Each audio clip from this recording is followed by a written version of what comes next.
Assalamualaikum warahmatullahi.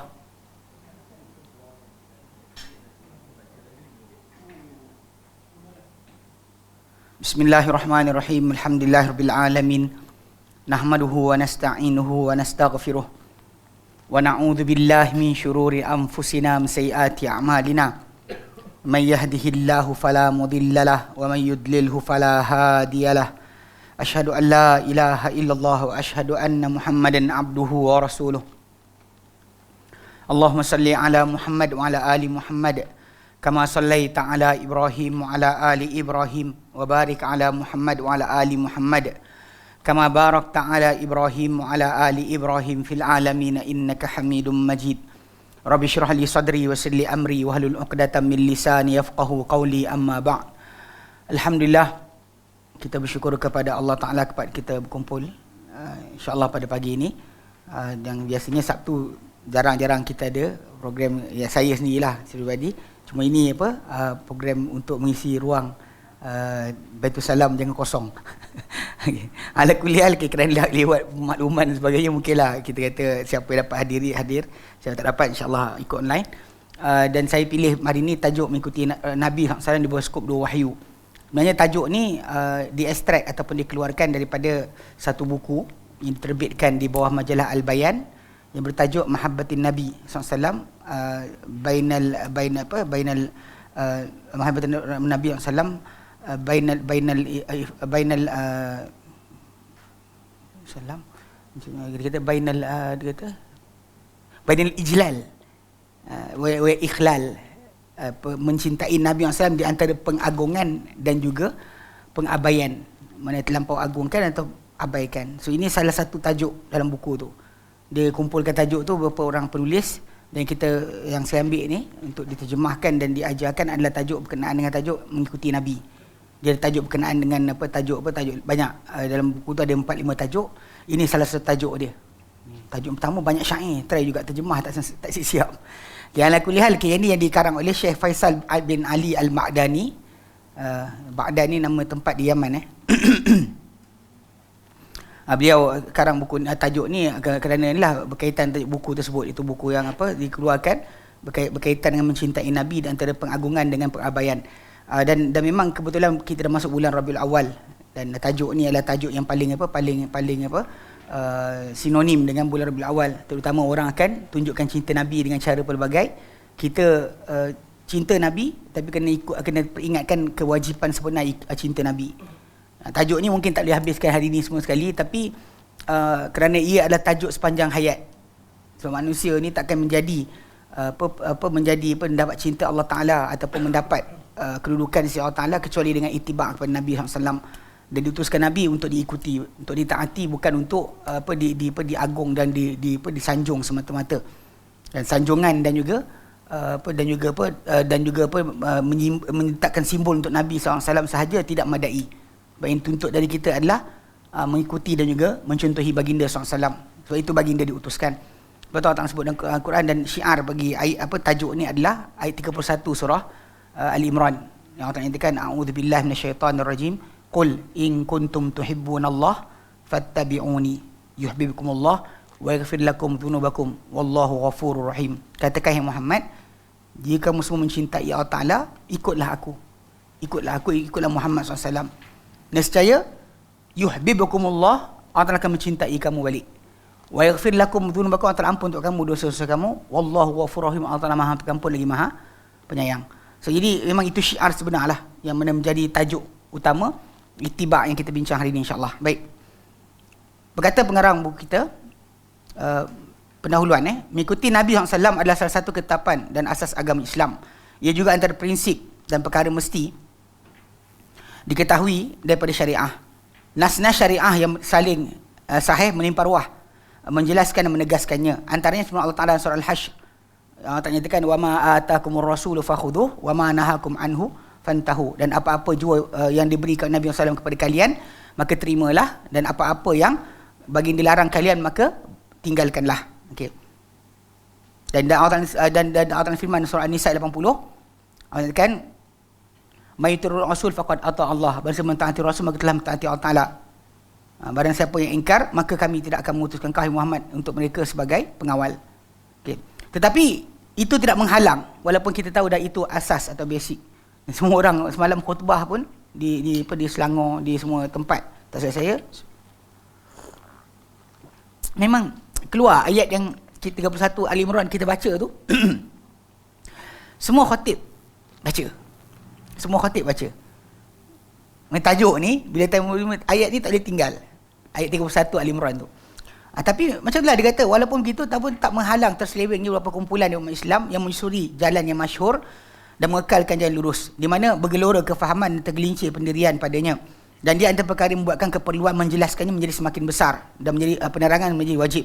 Banyak orang keliru dengan cintai Rasul tadi, ataupun apa hubungan kita dengan Rasul tadi sampai mana, banyak orang terkeliru. Jadi sebab tu menjelaskan semula perkara ni berkali-kali tidak menjadi masalah. Walaupun kita kata benda ni macam Allah, saya dah pernah dengar. Tapi tiap kali diperingatkan amat penting. Sebab kita tahu banyak orang tergelincir. Kadang-kadang bab akidah, kadang bab ibadah, kadang bab muamalah, kadang bab akhlak, kadang bab bab semua sekali. Setiap sudut mesti ada je. Ada saja yang tertinggal atau tercicir daripada perkara ini. Sebab tu bila kita baca ataupun kita peringatkan balik itibak Nabi ni, maka kita akan terpaksa tengok dalam keluarga kita, diri kita, dengan jiran kita, dengan masyarakat kita, dengan orang yang kita dengan dia kita tak setuju. Semua sekali kita kena ada adab-adab ni yang kita kata kita tengok Nabi sebagai ikutan kita. Dia kata kat sini, kerana itu saya, itu Syekh Ali Al-Ba'dani Faisal bin Ali Al-Ba'dani, dia kata saya akan cuba dalam kajian ini membuat satu perhentian padanya bagi menzahirkan hakikat dan hukumnya, menyatakan kedudukannya sedikit bentuk-bentuknya, serta menjelaskan jalan-jalan yang membantu pelaksanaannya, juga sebahagian halangan-halangan daripada itibak maksud itibak tadi, dan dalam keadaan mengharap daripada Rabbi yang Maha Pengampun agar menempatkan kebaikan dan mengelokkan tujuan. Sungguhnya dia berkuasa terhadap setiap sesuatu dan lebih layak untuk menyahut permohonan. Okey, baik. So kan dia dah terangkan tu, itu tujuan dia tulis buku risalah ni. So kita lihat satu persatu itibak dari segi bahasa. Okay, dia kalau kita sebut dalam konteks amalan harian, kita ada dua, satu taklid, satu itibak. Kalau kita tengok taklid ni yang sering disebut sebagai tercela, taklid ni kita ikut seseorang tanpa bukti. Kenapa buat? Dia buat. Itu tak boleh. Dia kalau dia kata kepada Nabi, kita faham itibak. Tapi kalau kepada manusia yang lain selain Nabi SAW, ini bukan sumber pada agama, maka tu perangai kita panggil meniru. Kita panggil meniru. Taklid tu meniru. Sebab tu dalam konteks masalah masalah kefahaman, hatta fiqh sekalipun, Imam mazhab mengharamkan orang mengikuti mereka tanpa tahu apa sebab diorang cakapnya tu. Imam mazhab, bila dia kata macam Abu Hanifah kan Imam Syafi'i ke rahimahullah, bila dia larang orang ambil pendapat dia kecuali tahu dia ambil mana. Ini sebenarnya atas asas tak nak orang taklid kepada mereka. Sebab perbuatan ikut mereka tu buta-buta dipanggil sebagai taklid. Sedangkan kalau anda kata ittiba' ni, dia memang arahan Allah Ta'ala. Macam ayat yang kita sebutkan tadi, ayat 31 surah Ali Imran. Ittiba' ni adalah benda terpuji. Mengikuti Nabi SAW, mencontohi baginda SAW dalam segala urusan baginda, adalah di antara perkara terpuji. Dan memang tuntutan agama. Sebab itu Rasul diutuskan untuk kenalkan kita kepada Allah Ta'ala, ajar kita cara mendapat redha Allah Subhanahu Wa Ta'ala. Sebab itu tak boleh jalan lain. Maka saya tengok banyak juga orang yang terlibat dengan tasawuf dan sebagainya, sufism. Kadang-kadang bila sampai pada tajuk ni, dia sebut tak ada jalan terbuka ke jalan Muhammad. Tapi bila time dia beramal, dia tak ikut. Dia sebut faham, tajuk ni kita faham. Memang semua pintu tertutup, hatta semua para anbiya. Kalau Nabi Musa ada sekarang pun, Musa kena ikut Muhammad. Kalau Isa ada, Isa kena ikut Muhammad. Semua kena ikut Muhammad SAW. Tak ada siapa boleh ada ruang kecuali ikut Muhammad SAW. Semua faham tajuk ni. Tapi bila dalam beramal, saya perhatikan ajak orang taklid dia, Tok Guru dia. Dan Tok Guru tu pula tak ada kata pula jangan ikut aku, ikut Nabi. Tak ada. Dia akan suruh kata, inilah cara kita mencapai kedudukan tertinggi, kita akan mencapai darjat, makrifat dan sebagainya. Semua bertentangan. Tapi kaedah tersebut bukan kaedah Nabi. Dengan jelas. Sebab tu kena faham, apa yang selain Nabi itu dipanggil sebagai taklid. So itibak sekarang apa? Ittiba' dari segi bahasa, ia adalah kata nama terbitan bagi ittaba' syai', mengikuti sesuatu. Apabila dia bergerak pada kesan benda berkenaan dan mengikutinya. Perkataan ini beredar sekitar makna mengekori, menuntut, menuruti, meneladani serta dan juga mencontohi. Tuan ittiba'. Bahkan apa, mungkin ada orang kata kalau ikutkan ustaz, kalau pakai tabi'ah pun sama juga. Tabi'ah, taba'in, 3 letter punya root word kan. Memang maksud dia serupa. Tapi ittaba'a dia daripada perkataan ifta'ala, dia tambah 2 letter. Tambah hamzah di awal, tambah huruf yang serupa dengan tambah ta di antara fa dengan ain. Ittaba'a asal dia tabi'a. Tabi'a ikut. Ittaba'a, ittaba'a apa pengertian dia? Ittaba'a ni ifta'ala, di antara maksud dia yang banyak adalah dia bermaksud dengan bersungguh-sungguh. Contoh macam dalam Quran Karim bila Allah Ta'ala perintahkan kita untuk dengar Quran. Okay, Allah kata wa idza quri'al Quran fastami'u. Allah Ta'ala kata tak kata isma'u. Istami'u, dengar sungguh-sungguh. Wa ansitu, dan diam, la'allakum turhamun, kamu akan dirahmati. Macam itu ittaba'a kan. Macam juga contoh macam dalam akhir surah Al-Baqarah. Kalau Allah nyatakan apa? La yukallifullahu nafsan illa wus'aha. Laha ma kasabat wa 'alaiha maktasabat. Kita tengok. 2 kalimah, satu kasaba, satu iktasaba. Kasaba, iktasaba. So para ulama kata apa beza 2 kalimah yang tadi? Sebab satu ditujukan untuk benda kebaikan. Sebab laha, bagi jiwa itu, ini pahala ganjaran kebaikan. Ma kasabat, apa ia kerjakan. Wa 'alaiha, dan kena ke atas jiwa tu maktasabat, apa dia kerjakan juga. Tapi okey, ada iktasabah. Okey, para ulama kata kasabah, iktasabah menunjukkan bahawa untuk kebaikan sangat mudah. Contoh macam tak buat jahat pun dah baik. Halang diri kita daripada buat jahat pun dah baik. Amal kat mana berbelanja pada, contoh kita ada harta, belanja harta kita pada benda yang halal pun dapat pahala. Okay, sedangkan di opposite kepada buat jahat. Buat jahat memang kita kata kena bersusah payah, berpenat lelah. Itu digunakan iktasabah, tak gunakan kasabah. Kasabah kerja biasa, iktasabah kerja sungguh-sungguh. Maksud dia kerana apa? Kerana iktasabah tu memberikan gambaran tentang dosa tu kena apa? Kena effort yang banyak. Kena effort yang banyak. Contoh macam kata orang tu nak mengumpat. Dia tiba-tiba mengumpat, dia kena ada kawan mengumpat. Kemudian sama ada dia cakap jumpa kawan dia nak pergi tempat rumah tu, kada dia mengumpat style zaman lama kan. Zaman apa dekat tangga rumah. Kena pergi tangga rumah kawan dia baru jumpa. Kalau sekiranya pengumpat dekat Facebook, kena type. Internet kena ada. Kena ada bayar internet punya sekian-sekian. Handphone awak kena ada handphone. Mana ada effortless? Effort. Belum lagi bab berzina. Arak mahal. Saya tengok orang jual arak. Kita orang tahulah kat Yayasan Taklim bawah tu memang ada bar. Tengok harga arak tu mahal. Dia 1 jug tu ratus-ratus. Kita macam biar benar kan. Kalau kita beli air jus oren kan, bertong-tong dapat kot. Yang peliknya kan. Tapi nak fahamkan sekarang, buat jahat ni mahal. Rokok. Ya. Dia yang pelik, okay, orang yang kata tak haram tu dia cari pendapat yang apa, kata makruh sebagainya kan. Ala kulli hal kan. Kalau dia kata orang tu jadi ahli hadis, batal. Tak boleh. Sebab tak boleh berterusan di atas dosa-dosa kecil. Tak boleh buat perkara yang merosakkan maruah. So jadi ala kulli hal tengok. Maksud dia benda tersebut, kita nak buat jahat ni kena ada kerja. Kalau tak buat jahat pun dah baik. Kita nak buat jahat, halang diri kita dia buat jahat. Tasbih, tahmid, takbir yang kita lafazkan, itu juga adalah sedekah. Itu effortless. Sebab tu kasabah, iktasabah lain. Sebab tu tabi'ah, ittaba'ah, maksud dia apa? Lebih kuat. Ittaba'ah, sungguh-sungguh. Ikut sungguh-sungguh. Tabi'ah, ikut je. Macam tabi'atuhu, ikut. Okay.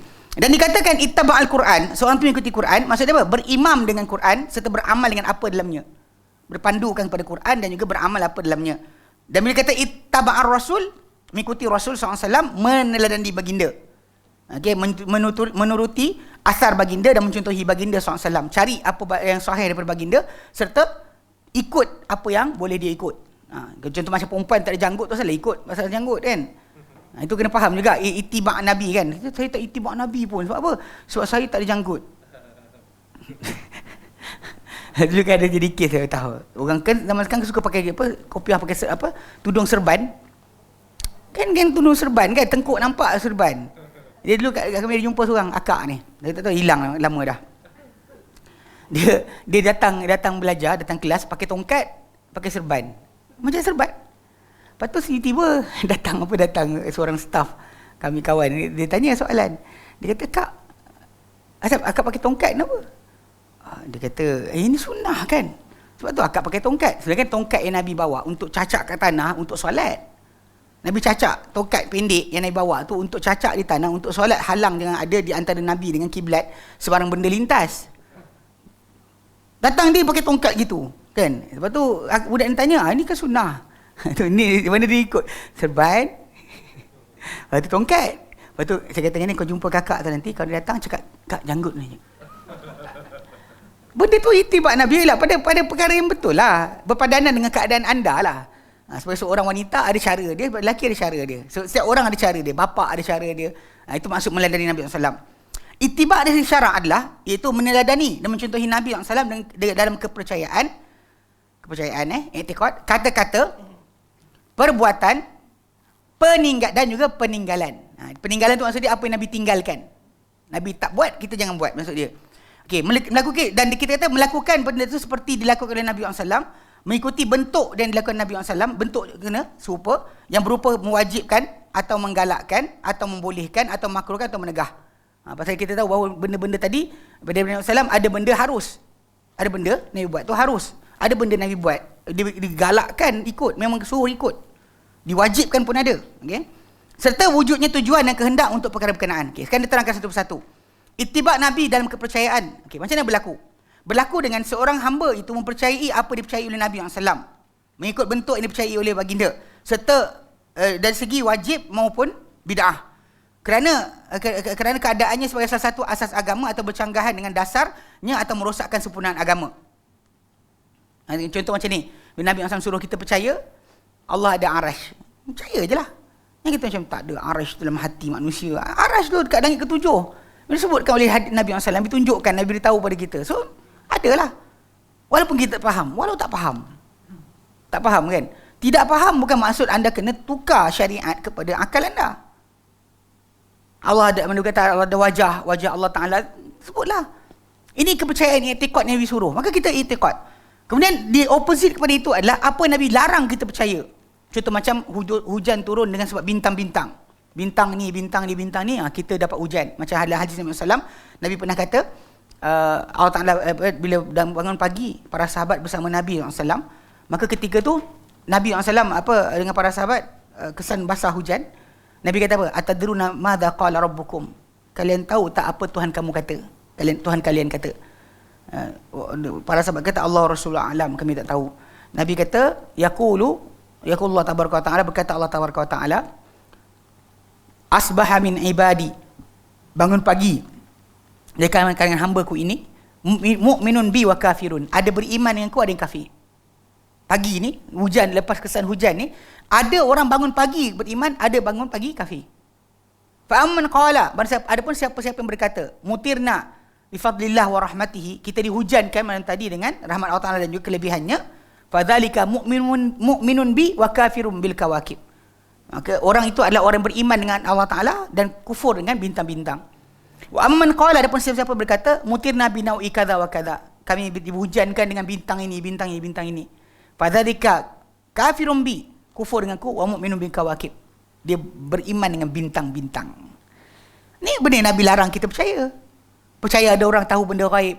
So Nabi larang kan, dapatkan Nabi suruh diisytiharkan tak tahu benda ghaib. Tiba-tiba kita kata ada orang boleh singkap ilmu ghaib. Ini masalah.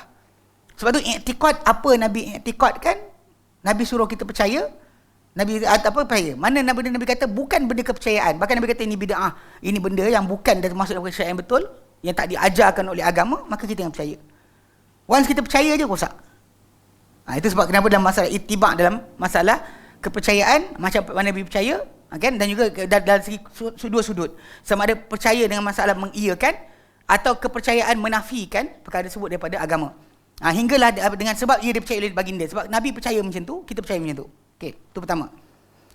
Kemudian itibak dalam kata-kata pula. Itibak dalam kata-kata berlaku dengan mencontohi isi kandungan kata-kata, dan juga makna yang dibawa oleh kata-kata, bukan dengan mengulang lafaz-lafaz dan menyebut semula nas-nas sahaja. Contoh macam beriman dengan ikut Nabi, bukan disebut inamal amalu binniat, buat apa? Nabi suruh kita ambil isi kandungan hadis tersebut untuk kita amalkan, bukan kita ulang kata-kata berkenaan atau lafaz atau teks. Itu saja. Misalnya itibak dengan kata-kata Nabi SAW. Nabi kata sallu kama ra'aitumuni usalli. Solatlah kamu sebagaimana kamu lihat aku solat. Berlaku dengan bersolat seperti solat baginda sallallahu alaihi wasallam. Itu cara betul.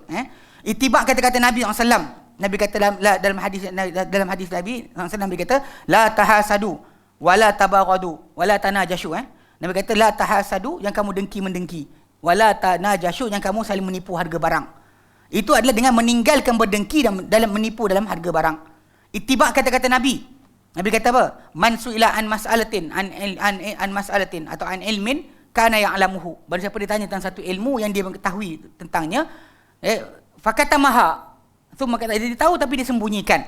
Uljima yaumal qiyamati bil jamin nar, akan dikekang mulut dia di hari kiamat dengan kekangan api neraka. Seorang insan tu apa? Bila dia beriman, dia beramal dengan itibak kepada kata-kata tadi, insan tu akan menyebarkan ilmu yang benar lagi manfaat serta tidak menyembunyikannya. Dia tak sorok. Tak ada macam simpan kan. Tapi biasa kelakar macam apa? Benda-benda macam ni, benda baik tu sembarkanlah. Bila kadang ada orang tu, rahsia kumpulan kita. Sebenarnya bukan apa, kadang-kadang karut-marut kan apa yang dia ajarkan, sampaikan, dia takut kalau cerita awal-awal orang lari. Itu sebenarnya jadi kes. Bila dah tengok anak murid dah percaya sungguh, keluar macam-macam. Ada satu kumpulan saya tengok baru ni diadukan kepada inilah, dah start kita buat aduan kepada Jabatan Agama Islam dan sebagainya. Dia mula-mula anak murid dia pandang biasa je, kata baiklah tuan guru kita apa arif billah dan sebagainya. Yang terbaru keluar, ada pengikut dia kata dia ni sahabat Nabi. Sahabat Nabi dah, pemegang kunci 1000 kebaikan. Saya macam biar benar kan. Macam mana tapi biasanya di sini akan berlaku ujung lah. Kita teman-teman tengok apa Scientology. Scientology bagi ranking yang atas-atas, diorang kata H.L. Hubert tu, dia kata bahawa manusia ni dibawa oleh makhluk asing. Dia memang dia dapat dongeng pelik tau. Dia religion, Scientology religion, kepercayaan. Dia religion sesat lah. Pasal dia kata dia tak percaya apa dia percaya. Ada etikot. Bila orang tak ada etikot, contoh macam manusia datang dari mana, dia kata daripada makhluk asing. Habis. Itulah etikot dia. Mana dia kata bukan etikot, itu etikot. Dia agama. Sesat lah, memang sesat sungguh. Tapi nak cerita kelakar dia kan, dia tak cerita level benda tu kecuali level atas. Yang bawah ni bodoh je, buat benda kemukan kan. So dia akan buat apa benda yang dibuatkan oleh guru tadi, buat apa dia punya pengasas tu. Dah mati pun masih lagi ada orang macam Arkamnya tu juga. Bila mati sekalipun masih lagi lekat, tak boleh pengikut dia tinggalkan. Tapi kita kata balik pada asal sebenarnya itibak kepada kata-kata Nabi SAW tadi. Dia kata dengan itulah, dengan ikut, bukannya lafazkan, tapi kita ikuti apa isi kandungan yang dituntut daripada kata-kata tersebut. Sebagaimana itibak dengan perbuatan pula, ia adalah dengan anda melakukan seperti perlakuan Nabi, mengikut bentuk yang dilakukan oleh Nabi oleh sebab Nabi melakukannya. Okey, apa maksud dia kata seperti buatan Nabi? Kerana dia kata takkan berlaku contohi dengan berbeza cara. Contohnya macam kalau kita kata contoh macam kita membersihkan diri atau kita contoh macam apa, bersugi atau bersihkan mulut. Okey, contoh macam kita kata nak seperti buatan Nabi. Maksud dia Nabi buat macam mana? Kan buat bersihkan mulut tadi, bukannya dengan apa pakai Listerine. Kita ada benda kita gosok kan. Tapi cuma barang tersebut nanti kita akan bincang kan depan sikit. Dia tak semestinya dengan kayu arak tu, sebab kita tahu kayu arak atau batang arak tu, akar pokok tu, dia ada kat tanah Arab je. Tempat kita tak ada. So orang Melayu kita zaman dulu pakai lalang. Tahu kan? Bersih mulut pakai lalang lah. Saya ingat lawak tapi cerita dia betul rupanya. Almarhum bapak saya, dia poli hutan. Dia cerita sebenarnya macam ni kan, Bukan gonyoh daun tu, lukalah mulut. Okey.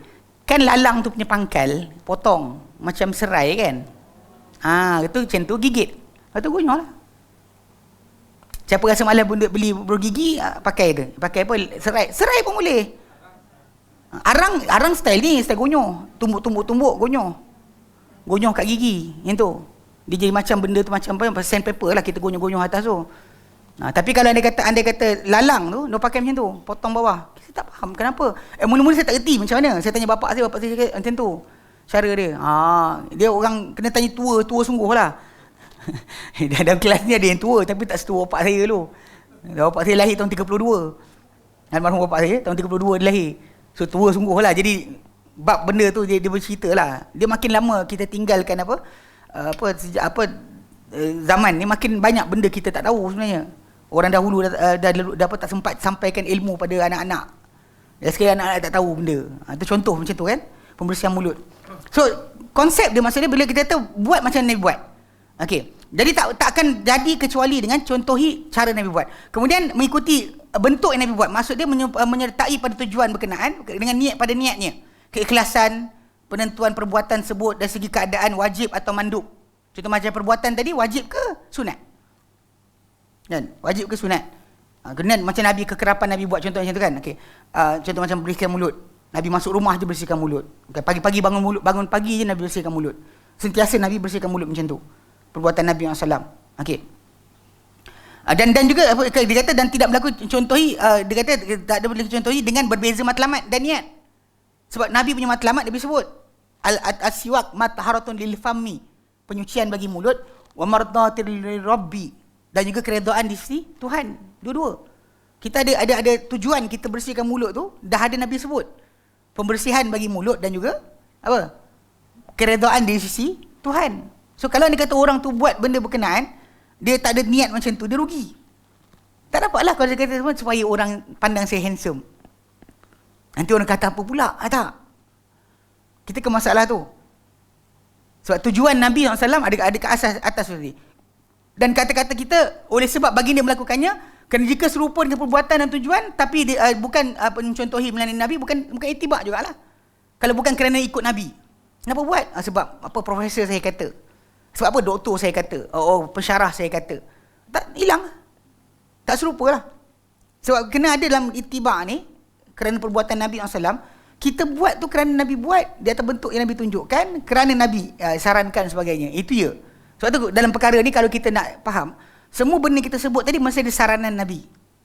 Kena ada saranan Nabi SAW. Kalau yang tak ada Nabi sarankan, tak jadi automatik kepada bentuk tersebut. Macam nanti kita bincang berkenaan masalah macam apa kenderaan Nabi. Nabi tak kata naiklah unta jenis apa, tak ada. So tak ada timbul tajuk galakan. Tak timbul tajuk itibak kat situ. Okay? Okey, dan dia kata kat sini untuk menjelaskan itibak pada perbuatan. Okay, contoh jika kita ingin meneladani Nabi SAW dalam puasa baginda, kita mestilah berpuasa mengikut bentuk yang dipuasa oleh baginda SAW, di mana kita menahan diri daripada semua perkara yang membatalkan puasa daripada terbit fajar hingga terbenam matahari. Mana cara macam Nabi buat dengan tujuan mendekat diri kepada Allah Taala. Kalau diet gagal.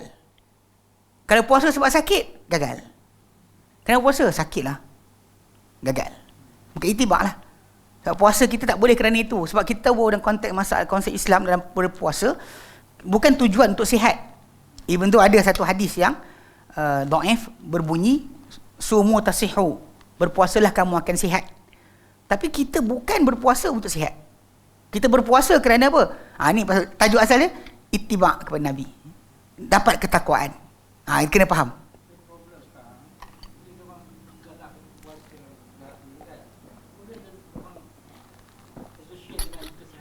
Okey. Macam abang kita kata, kadang-kadang orang suka associate benda dengan kesihatan. Saya kadang-kadang dalam bab puasa saya terangkan, memang saya sebut kenapa puasa Islam terbaik. Puasa Islam kalau kita perhatikan, dia pelik. Sebab kalau tuan-tuan bersahur, kadang-kadang kita dengar cerita orang tu berpuasa 20 jam. Tak jadi. Kalau dia sahur, kalau buka dengan segera, dia tak pernah over limit.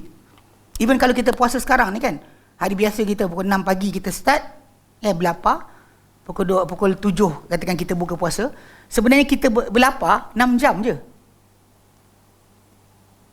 Sebab kita sahur. Bila kita sahur, pagi pukul 6 kan, pagi tu makanan sahur kita ada wujud dalam perut kita lagi, tak habis lagi tau. So the sugar tu akan di-digest dan sebagainya. Pukul 9 baru distribute seluruh badan. Distribute dan berkitar dalam badan kita. Kita mungkin duduk diam. Dan puasa kan, jom pergi. Oh, puasa lah. Kita tak bergerak. So gula tu lama. Sampai pukul 12, 12 baru masih ada lagi.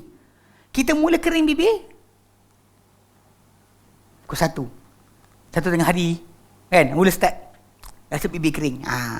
Kita lapar sebenarnya start pukul 1 lebih tu, 1 atau pukul 12 sampai pukul 6, 7 tu je. So puasa Islam ni kalau ikutkan pelik. Pelik sebab apa tahu? Dia tidak perlukan kepada tempoh yang panjang. Lepas tu pula buka puasa cepat. Lepas tu bila Nabi suruh buka puasa dengan tamar, sebenarnya untuk supaya badan kita dihentikan daripada berlapar. Sebab tu suruh makan tamar. Sebab tamar ni dia consist of 60%, 70% glukos, pure glukos, 20% fruktos, gula buah. Gula ringkas dia 60% ke 70%. So bila masuk badan kita, dia masuk terus diabsorb. Tak perlu tunggu sejam 2 jam. Kalau benda lain kita makan, kalau gula biasa, sukros, kita makan sekarang pukul 7, pukul 8, pukul 9 tak habis digest lagi. Pukul 10 kan baru habis. Sebab tu kadang-kadang orang buka puasa makan berat. Kan berkali-kali kita kata makan berat nanti dia akan ngantuk. Saya nak ceritakan. Nak saya terangkan. Okay. Bila saya sebut macam tu, saya cuba untuk push kepada orang ramai, follow Nabi betul-betul ada manfaat. Okay. Faham Maksudnya bila kita ceritakan dalam sunnah tadi ada kepentingan. Sebab tu Nabi kata umatku dan sentiasa dalam kebaikan selama mereka menyegerakan berbuka, lewatkan sahur. So bila the time puasa tadi limited. Okay, memang kita ceritakan secara saintifik macam mana badan kita sebagainya. Ikut sunnah tadi, pastikan ikut sunnah sebab ada bahaya kalau langgar sunnah. Bentuk macam tu berbeza dengan macam abang kata, macam orang tu kata macam puasa ni bagus untuk hilang lemak dan sebagainya kan. Yang semata-mata orang tu berpuasa kerana untuk dapat kebaikan dari segi perubatan. Itu beza, sangat beza. Kalau kita tekankan bentuk sunnah lain, memang kita sepatutnya macam kes masalah berpuasa ni tadi. Ada orang berpuasa tapi sakit juga.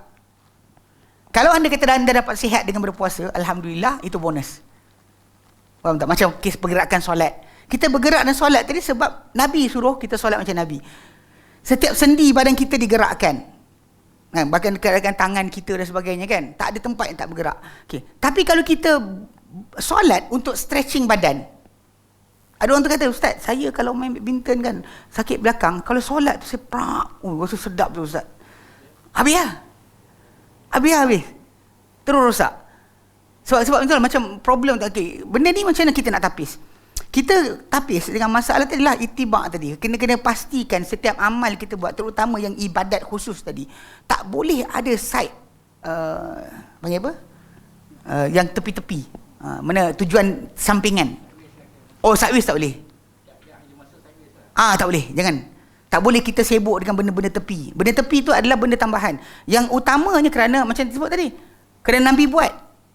Kita buat contoh puasa tadi, kan puasa tadi macam Nabi puasa. Mula start dari fajar kita dah matahari. Kemudian dia kata dengan tujuan mendekat diri Allah Taala. Sebab tu saya kata kalau dia kata untuk buat dia untuk sekian ke sakit ke apa, hilang. Sebab dia kena faham bahawa Allah Taala berikan dia kesembuhan tak kira dengan puasa atau bukan puasa. Tak kira dengan puasa atau tidak puasa. Dia boleh doa, ya Allah, aku nak kesihatan tanpa perlu puasa. Sebab puasa tadi memang hak mutlak milik Allah Ta'ala untuk ibadat. Hatta solat. Lepas tu orang kata, tak solat tak ada rezeki yang sebagainya.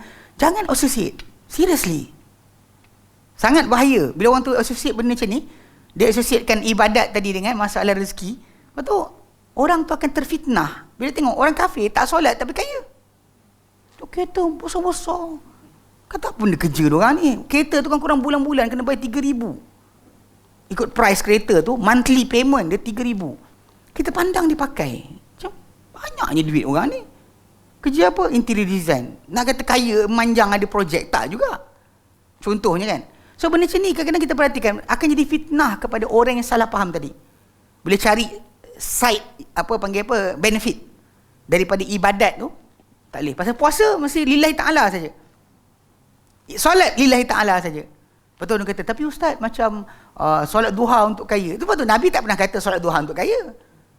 Nabi kata kafallahu mu'natah. Nabi kata Allah Ta'ala cukupkan keperluan dia. Keperluan kita tak semestinya banyak. Mungkin hari tu RM5 je keperluan kita. Isi minyak motor kan, RM5. RM5 lah kita punya hari tu. Orang bayangkan apa? Sebab apa kaya? Saya sentiasa solat duha, saya sekian. Padahal Allah Ta'ala bagi ke rezeki ikut kadar lah. Setiap manusia dah ada rezeki banyak mana.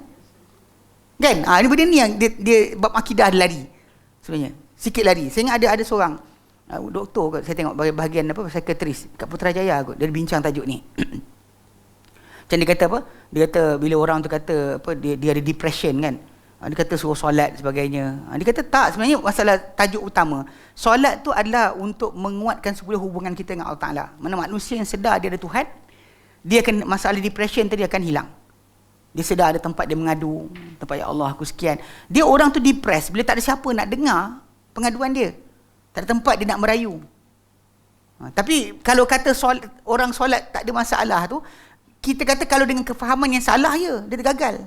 Saya doktor tu dia kata apa? Ada saya jumpa budak-budak yang hafal Quran pun depres, dia kata. Betul? Tak pelik. Yang gila isim bersepah. Terutama yang pergi yang ikut tarekat kan. Dia belajar hafal Quran, lepas tu ikut zikir bukan-bukan. Memang jadi gila, ada.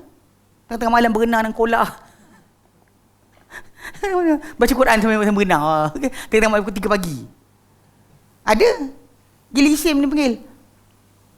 Gila isim. Orang Melayu kita istilah gila isim kan.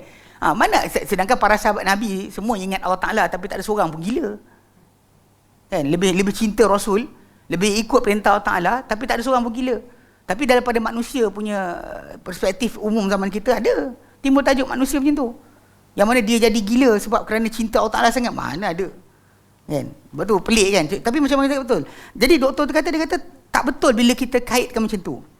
Cuma memang kita kata dari konsep masalah kalau hafal saja betul. Macam solat, just a ritual, perbuatan tanpa tahu kenapa kita solat. Ya, dia kosong. Tak ada rasa apa. Sebab dia tahu dia bercakap dengan Allah Ta'ala, ketika Allah Ta'ala jawab balik, setiap lafaz dilafazkan Allah Ta'ala jawab balik. Dekat situ ada kesan. Pada jiwa kita tempat untuk kita mengadu ada, kita akan hilang depression. Tapi kalau dia kata untuk kosong-kosong, just solat kan, macam patutlah tak solat. Tak boleh kita ayat macam tu. Macam ni, takutlah sekian. Sebab manusia ni dapat masalah, tak kira dia siapa. Hatta para anbiya pun ada anak-anak bermasalah. Isteri bermasalah, para nabi pun dapat. Kan? Nabi Nuh, Nabi Lut kan, dapat isteri kafir. Isteri tak nak ikut dia agama dia. Anak-anak Nabi Nuh pun ada. Bapa Nabi Ibrahim. So konsep dia dalam tajuk kekeluargaan tu, bab tu kena jaga sikit. Sebab kadang-kadang fitnah syaitan akan kacau kita. Sebab tu associate ibadat dengan selain redha Allah Ta'ala tu bahaya. Macam saya tengok orang buat solat hajat kan. Itu antara contoh-contoh bila solat hajat tu dia dalam bentuk yang sedemikian, dia menjangkaukan orang tu punya hati untuk pergi kepada kesilapan besar. Sebab solat tu Allah Ta'ala beri pada anda pemberian tadi, tak kira anda solat ke tak solat sebenarnya. Bahkan dia tahu apa patut apa tidak. Awak doa, ya Allah mintalah anak tu dapat 5A. Tapi problem dia, kalau dapat 5A, mungkin dia akan jadi ke sana, ke sinun, ke tempat lain. Allah Ta'ala tahu apa kebaikan, dia bagi tak bagi 5A. Jadi saya cerita benda kelakar, bila cerita bab qadar kan. Saya kata kalau saya dapat 5A, time UPSR dulu, insya-Allah kita tak jumpa. Kita dalam grup tak jumpa. Nak kata saya bangang, taklah. 3A, 1C, 1D. Tu C, D tu ni, karangan. Bahasa Melayu. Kan? Tak kerti mengarang. Ya, ala kulihal, nak faham kan? Dia ada aturan Allah Ta'ala tersendiri. Ada orang dapat kan, dengan 3A saja pun minta sekolah agama Kuala Lumpur dapat masuk. Saya ketika-ketika minta tak dapat. Allah Ta'ala alihkan, tak dapat. Tapi kemudian pergi sekian, Allah Ta'ala alihkan sini pula. Semua benda tu ada aturan tersendiri. Kita minta apa kita nak, Allah bagi cara dia. Itu konsep yang kadang-kadang kita jaga bab ni, bab masalah ibadat tadi. Jangan kita associate dengan nasib kita. Nasib yang sebenar akhirat. Nasib kat sini kita diuji, diberi kebaikan, kesusahan, kesenangan dan sebagainya. Tak ada kaitan masalah ibadat tu sebagai punca utama. Bahkan Allah Ta'ala kita dah baik pun, Allah masih uji kita. Jangan salah faham. Dia kata macam, dah baik pun kena macam ni pula. Dan nak kata buat jahat, yelah. Kalau baik, patut tak kena kot. Salah. Sebab Nabi sebut dalam hadis yang sahih, dia kata, asyadun nasi bala'an al-anbiya. Manusia paling teruk kena bala adalah para Nabi. Sumal amsal fal amsal, orang terbaik dan orang yang terbaik. The most better person akan kena uji lagi teruk. Lepas tu para anbiya, macam Nabi sendiri dalam Sahih Bukhari, Bukhari punya lafaz hadis dengan seorang sahabat pegang badan Nabi ketika tengah demam. Dia kata, ya Rasulullah, panas ya badan kau. Nabi kata, aku demam 2 kali ganda orang biasa. Lepas tu yang hadis Tirmizi tu datang sebagai apa? Mu'allaq, tergantung. Bukhari tak datangkan dengan hadis muttasil. Tapi dalam Tirmizi datang hadis Nabi kata, asyadun nasi bala'an al-anbiya. Manusia paling teruk kena bala adalah para Nabi. Kemudian orang terbaik, orang yang terbaik. So maksudnya kat situ kita faham. Jadi konsep tadilah ibadat tadi, dengan ibadat sihat, dengan ibadat tak kena kanser, dengan ibadat tak kena sekian. Ni masalah sikit. Sebab tu kenapa dalam ibadat tadi tak ada kecuali Allah. Kita hanya dekat diri Allah Ta'ala dengan ibadat tadi. Kesan sampingan yang kita dapat tadi, dari segi masalah kecergasan ke, kecerdasan ke, kan, cegah atau cerdas, semua sekali itu adalah dari segi apa? Sampingan. Bukannya benda utama. Kalau ada, itu bonus. Kalau tak ada, dan kita harap yang akhirat lagi banyak. Yang akhirat lagi banyak. Pasal ganjaran sebenar adalah akhirat, bukan dunia. Hukuman sebenar pun bukan dunia, tapi akhirat. Hukuman, punishment yang betul adalah di akhirat. Kata bagi seorang Muslim, seorang mukmin, punishment Allah Ta'ala bagi dia musibah di dunia, semua penghapusan bagi dosa-dosa dia. Duri terkena kaki pun penghapusan bagi dosa dia. Sebab tu jangan associate ibadat dengan benefit. Jangan associate. Saya kadang payah juga nak cakap benda ni pasal orang biasa. Ayat tu keluar kan, solat duha kaya, kalau baca ayat sekian jadi sekian. Yang Nabi suruh buat, kita buat sekarang sunnah. Macam baca Al-Baqarah dalam rumah, kan? Kita bagi nasihat orang tu kata rumah dia sekian. Kita suruh baca Al-Baqarah sebab ini sunnah. Sunnah. Nabi kata syaitan tak masuk rumah dibacakan dalam suratul Baqarah. So every time kita kejar solution dengan cara Nabi, itu ibadat. Itu adalah ibadat, solution Nabi. Nabi berikan. Bukan sebab kena benefit tadi. Sebab Nabi janjikan benda sekian, kita buat. Macam Nabi sepertiga akhir malam waktu makbul doa. Bangun. Kan? Bukan kita kata berdoa tu sebab sekian. Memang Allah Ta'ala nak kita minta pada dia. Allah Ta'ala suruh kita minta. Bahkan Allah Ta'ala murka kita minta. Sebab tu kadang-kadang bila associatekan ibadat. Ibadat tadi penyokong bagi apa yang kita buat mungkin. Lepas kita berpuasa, ketika nak buka puasa kan doa makbul. Kan? Bersedekah, doa makbul. So lepas ibadat, lepas solat dapat doa makbul. Jadi kita buatlah, kejar timing yang doa tu makbul. Tapi ibadat tu lillah. Ibadat tu milik Allah Ta'ala, full milik Allah Ta'ala. Ada saja associate niat lain masalah. Itu sebab dia kata kita berpuasa, dia kata kerana apa? Kerana mendekat diri tujuan kita. Jika seorang tu di dalam kita ni menahan diri daripada perkara-perkara yang batalkan puasa saja, okey, tiadalah dia menjadi seorang ittiba'. Okey, maksudnya dia tahan diri je daripada perkara-perkara yang batalkan puasa. Tapi dia tak niat untuk ibadat Allah Ta'ala. Begitu juga jika dia menahan diri daripada sebahagian waktu saja, dia bukan ittiba'. Sebenarnya kita juga mesti tahu, okey, kita juga mestilah kita mestilah juga berpuasa mengikut bentuk yang dipuasakan oleh Nabi SAW dari segi tujuan, di mana kita inginkan dengan puasa kita wajah Allah.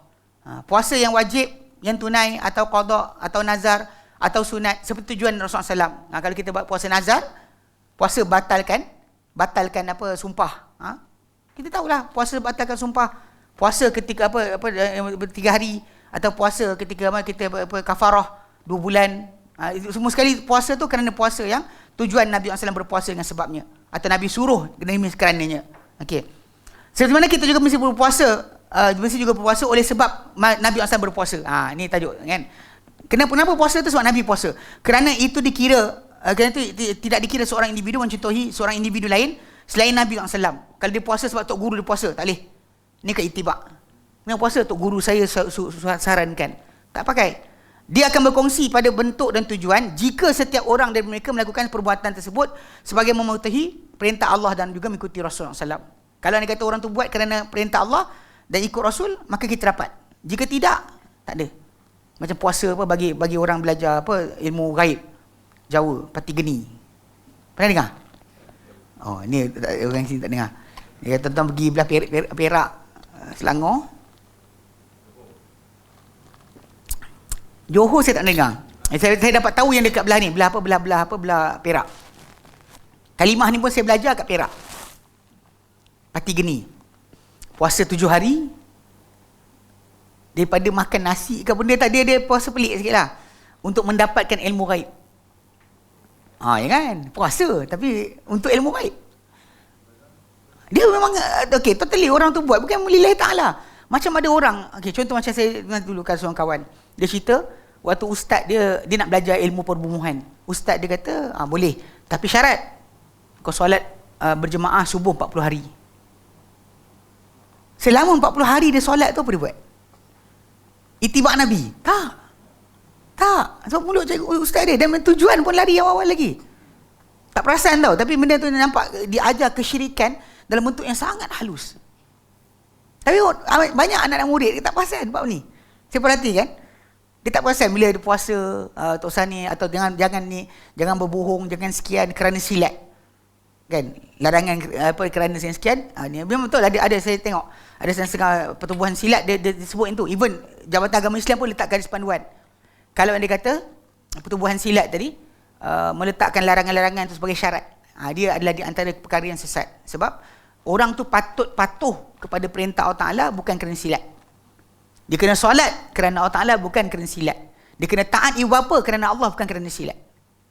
Kalau dia letakkan sahaja syarat-syarat tambahan tadi, maka salah. Contoh macam birrul walidain kan. Kerana janji, sumpah tak nak sekian. Sumpah tak nak tinggal solat, sumpah tak nak ini. Rosak lah. Sebab nanti orang tu tak mendahaka pada ibu bapa sebab silat. Tapi ada juga yang teruk. Dia ajar macam tu dah sekali sampai tak solat langsung. Tu pun ada gila juga. Betul ya? Memang saya tengok, bukan saya kasih cerita dulu. Ada satu kali saya pergi Raptai, hari kebangsaan. Pergi ramai-ramai pertubuhan silat lah. Saya dapat uniform dengan tu kan. Saya pergilah. Memang saya betul ahli pertubuhan silat tu pun. Lepas tu kemudian pergi ke Putrajaya pagi tu sampai bas daripada Shah Alam pukul 7. Tuan tak solat lagi. Lepas tu bertolak di Shah Alam tu sebelum subuh. Sampai Putrajaya dah pukul 7. Jadi saya kata dengan salah seorang tu, saya kata, bang, nak solat kat mana? Tak tahu. Macam tu. Masuk-masuk dalam barisan, tunggu nak baris. Pasal kami di antara yang mula-mula sekali lintas depan Agung. Tu saya tengoklah diorang tak ada, diorang susun barisan. Okey, ni semua gerak siapa tengok sampai kiri kanan. Kita kenal siapa belakang kita, siapa depan kita. Betul-betul. Okey, bersurai. Ni ada ni masa, dia ambil masa. Siapa nak makan, siapa nak minum, siapa nak isap rokok boleh. Dia tak sebut pun solat. Saya macam tu, saya pun ambil air mineral tu, saya ambil uduk tepi tu, dia nampak saya. Saya pergi solat tepi jalan. Tengok matahari, jumpa polis bantuan. Pakcik, mana kiblat? Entahlah nak, pakcik pun tak tahu. Dia tengok. Mana-mana agak-agak barat saya solat.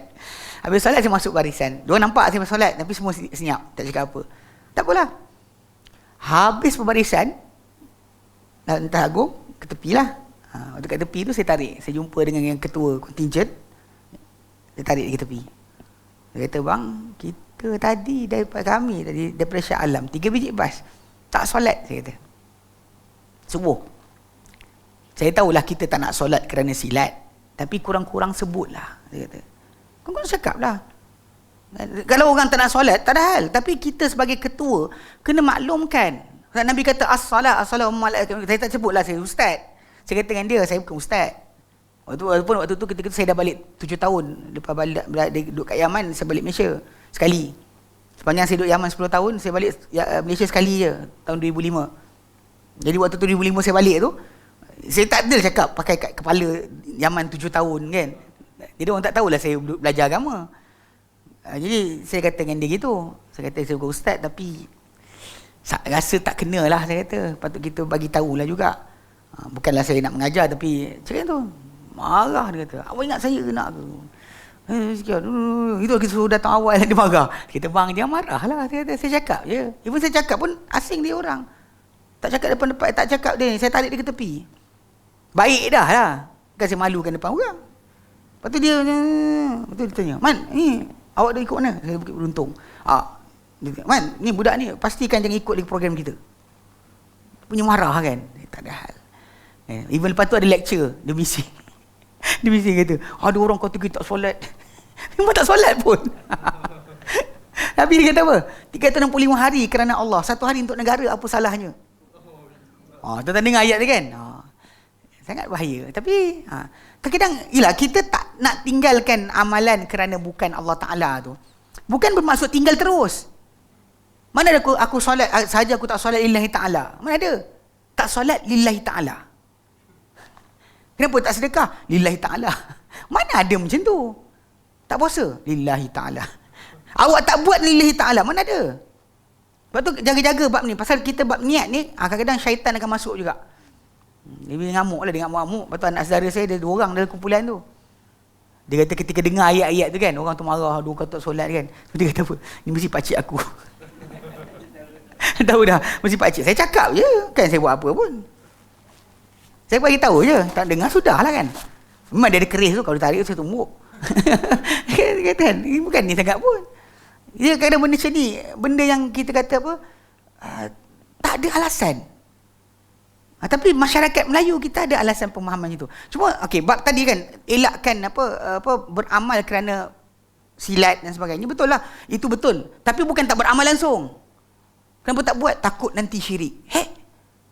Buanglah pemahaman tersebut dan buat kerana Allah Ta'ala. Bukan kerana takut tersyirik maka tak usah buat langsung. Pula ada pula macam tu jenis. Tak solat lillahi ta'ala. Tapi ini konsep. Sebab tu kenapa kalau kes puasa tadi kan, kalau buat bukan tujuan kerana Nabi SAW buat, bukan mendekat diri kepada Allah Ta'ala, maka batal. Bukan itibak. Kan? Cara buat ke sebagainya. Kalau orang tu macam berzikir untuk terbang. Tak ada lah. Sebab zikir yang Nabi sebut pada kita untuk apa? Jadi hapus dosa, tanaman kita di syurga, mengangkat darjat kita. Kan? Itu ya Nabi sebut. Tentang faedah-faedah zikir, faedah selawat. Yang Nabi sebut kan. Luar daripada apa Nabi sebut, maka batal. Macam Nabi sebut berkenaan dengan selawat ke atas kita, Nabi SAW mendapat syafaat hari kiamat. Okay, settle. Menjadikan seorang tu nanti, syafaat hari kiamat, dan menjadikan seorang tu diselawat ke atas dia oleh Allah Ta'ala sendiri. Itu dua benda tu yang paling jelas Nabi terangkan. Lain semua yang rumah selamat, tak terbakar, apa lagi, barang hilang jumpa balik, lupa ingatan, ingat semula, semua habis. Semua gagal.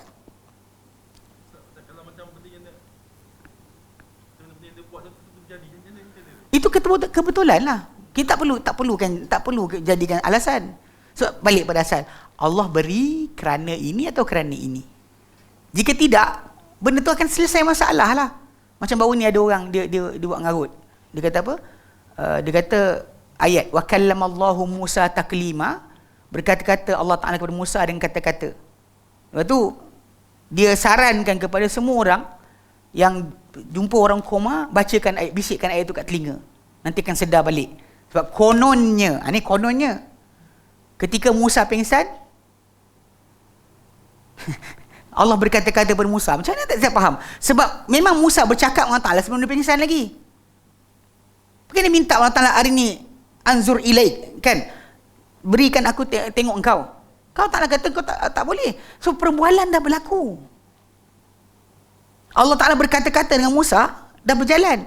Tiba-tiba, dia bagi dongeng, kononnya Musa pingsan, Allah berkata-kata, Musa sedar balik.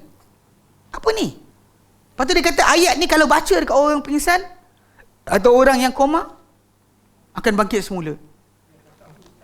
Memang ustaz lah. Memang ustaz lah. Tapi bila benda jadi kes kan, adalah Allah Ta'ala ni, dia pergi jumpa adik-beradik dia baca kan. Kemudian, tak bangkit-bangkit langsung. Lepas tu tanya soalan. Kita dah tegur, kita kata jangan buat benda kebukan. Dia kata jangan sombong. Pula dia kata kita jangan sombong. Kita bagi tahu benda tu bukan cara betul. Pasal ayat Quran ni bukan macam apa, pistol ataupun apa, benda tangan kita suka-suka hati pakai. Bila kita mandai-mandai, ni jadi kes lah. Pasal hadis ni ada solat sunat lepas isyak 4 rakaat. Terus? Hadis tu semua sahih. Yang sahih ada. Ada yang sahih. Ada yang sahih. Banyak kata hadis tu sahih, tapi ada asar daripada sahabat, semua asar tu sahih. Dia nama tapi kau ikutkan hadis-hadis tu yang kata Yang seumpama malam qadar tu. Tapi yang daif tu dia kata kalau sembahyang Pak Isyak tu pahalanya seperti So hadis tu hasan. Hadis tu hasan. Hasan, bukan dhaif. saya tengok banyak daif kata dia banyak. Saya ulang balik. Hadis tu hasan. Ya. Hadis tu hasan. Hadis itu hasan. Saya baca Hasan tu Albani cakap tapi yang lain-lain. Saya tahu pasal tajuk dia. Sebab tu kenapa Syekh Albani hasan kan. Sebab asar para sahabat yang sahih mengangkat hadis tersebut. Unless dalam hadis tu ada penipu, tak boleh naik. Tuan-tuan kena faham. Hadis-hadis Nabi SAW yang dhaif dari segi sanad, kes kerana perawi dia tak ingat ke, atau terlupa, atau terputus sanad dan sebagainya, dia boleh, yang jabir, dia boleh naik taraf. Sebab kita kena faham hadis dhaif, dua-dua hadis apa yang hasan li ghairihi, tahu hasan li ghairihi, hadis dhaif, tapi dia diangkat taraf kerana sanad dia banyak, ataupun antara sokongan dari perbuatan sahabat. Sebab tu kena jaga sikit. Sebab bila Syekh Albani dia hasankan hadis tadi, dia sandar kepada tajuk perbuatan para sahabat tadi. Itu konsep dia. Jadi benda tersebut kita kata dari segi amalan, galakkan tersebut berlaku. Cuma hadis itu menambahkan tajuk fadilat sahaja. Bukannya menambah, bukan nak masalah amal tu sendiri. Amal tu dah ada. Ya. Ya, saya. Ya, betul. Itu faham. Okay. Konsep macam ni. Kalau dalam konsep macam tu, kita faham bahawa para sahabat Nabi SAW adalah udul. Maksud udul tadi, semua dipercayai. Bila mereka beramal dengan satu amalan dan mereka tunjukkan benda berkenaan tak ditinggalkan, maka kita pegang itu diperolehi dari Nabi. Sebab para sahabat takkan buat benda Nabi tak ajar. Konsep tu. Sebab tu kena itibak. Kalau kita belajar sekarang ni itibak pada Nabi, kita ada itibak satu lagi. Itu itibak kepada para sahabat. Yang Allah sebut dalam surah At-Taubah.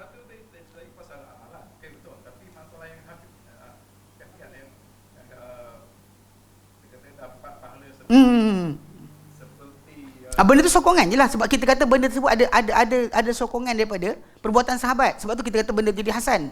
Tapi mungkin perbuatan tu tapi fadilat dapat di sini tajuk dia, tajuk sini. Ada amalan, contoh diampunkan pahala dosa yang telah lalu.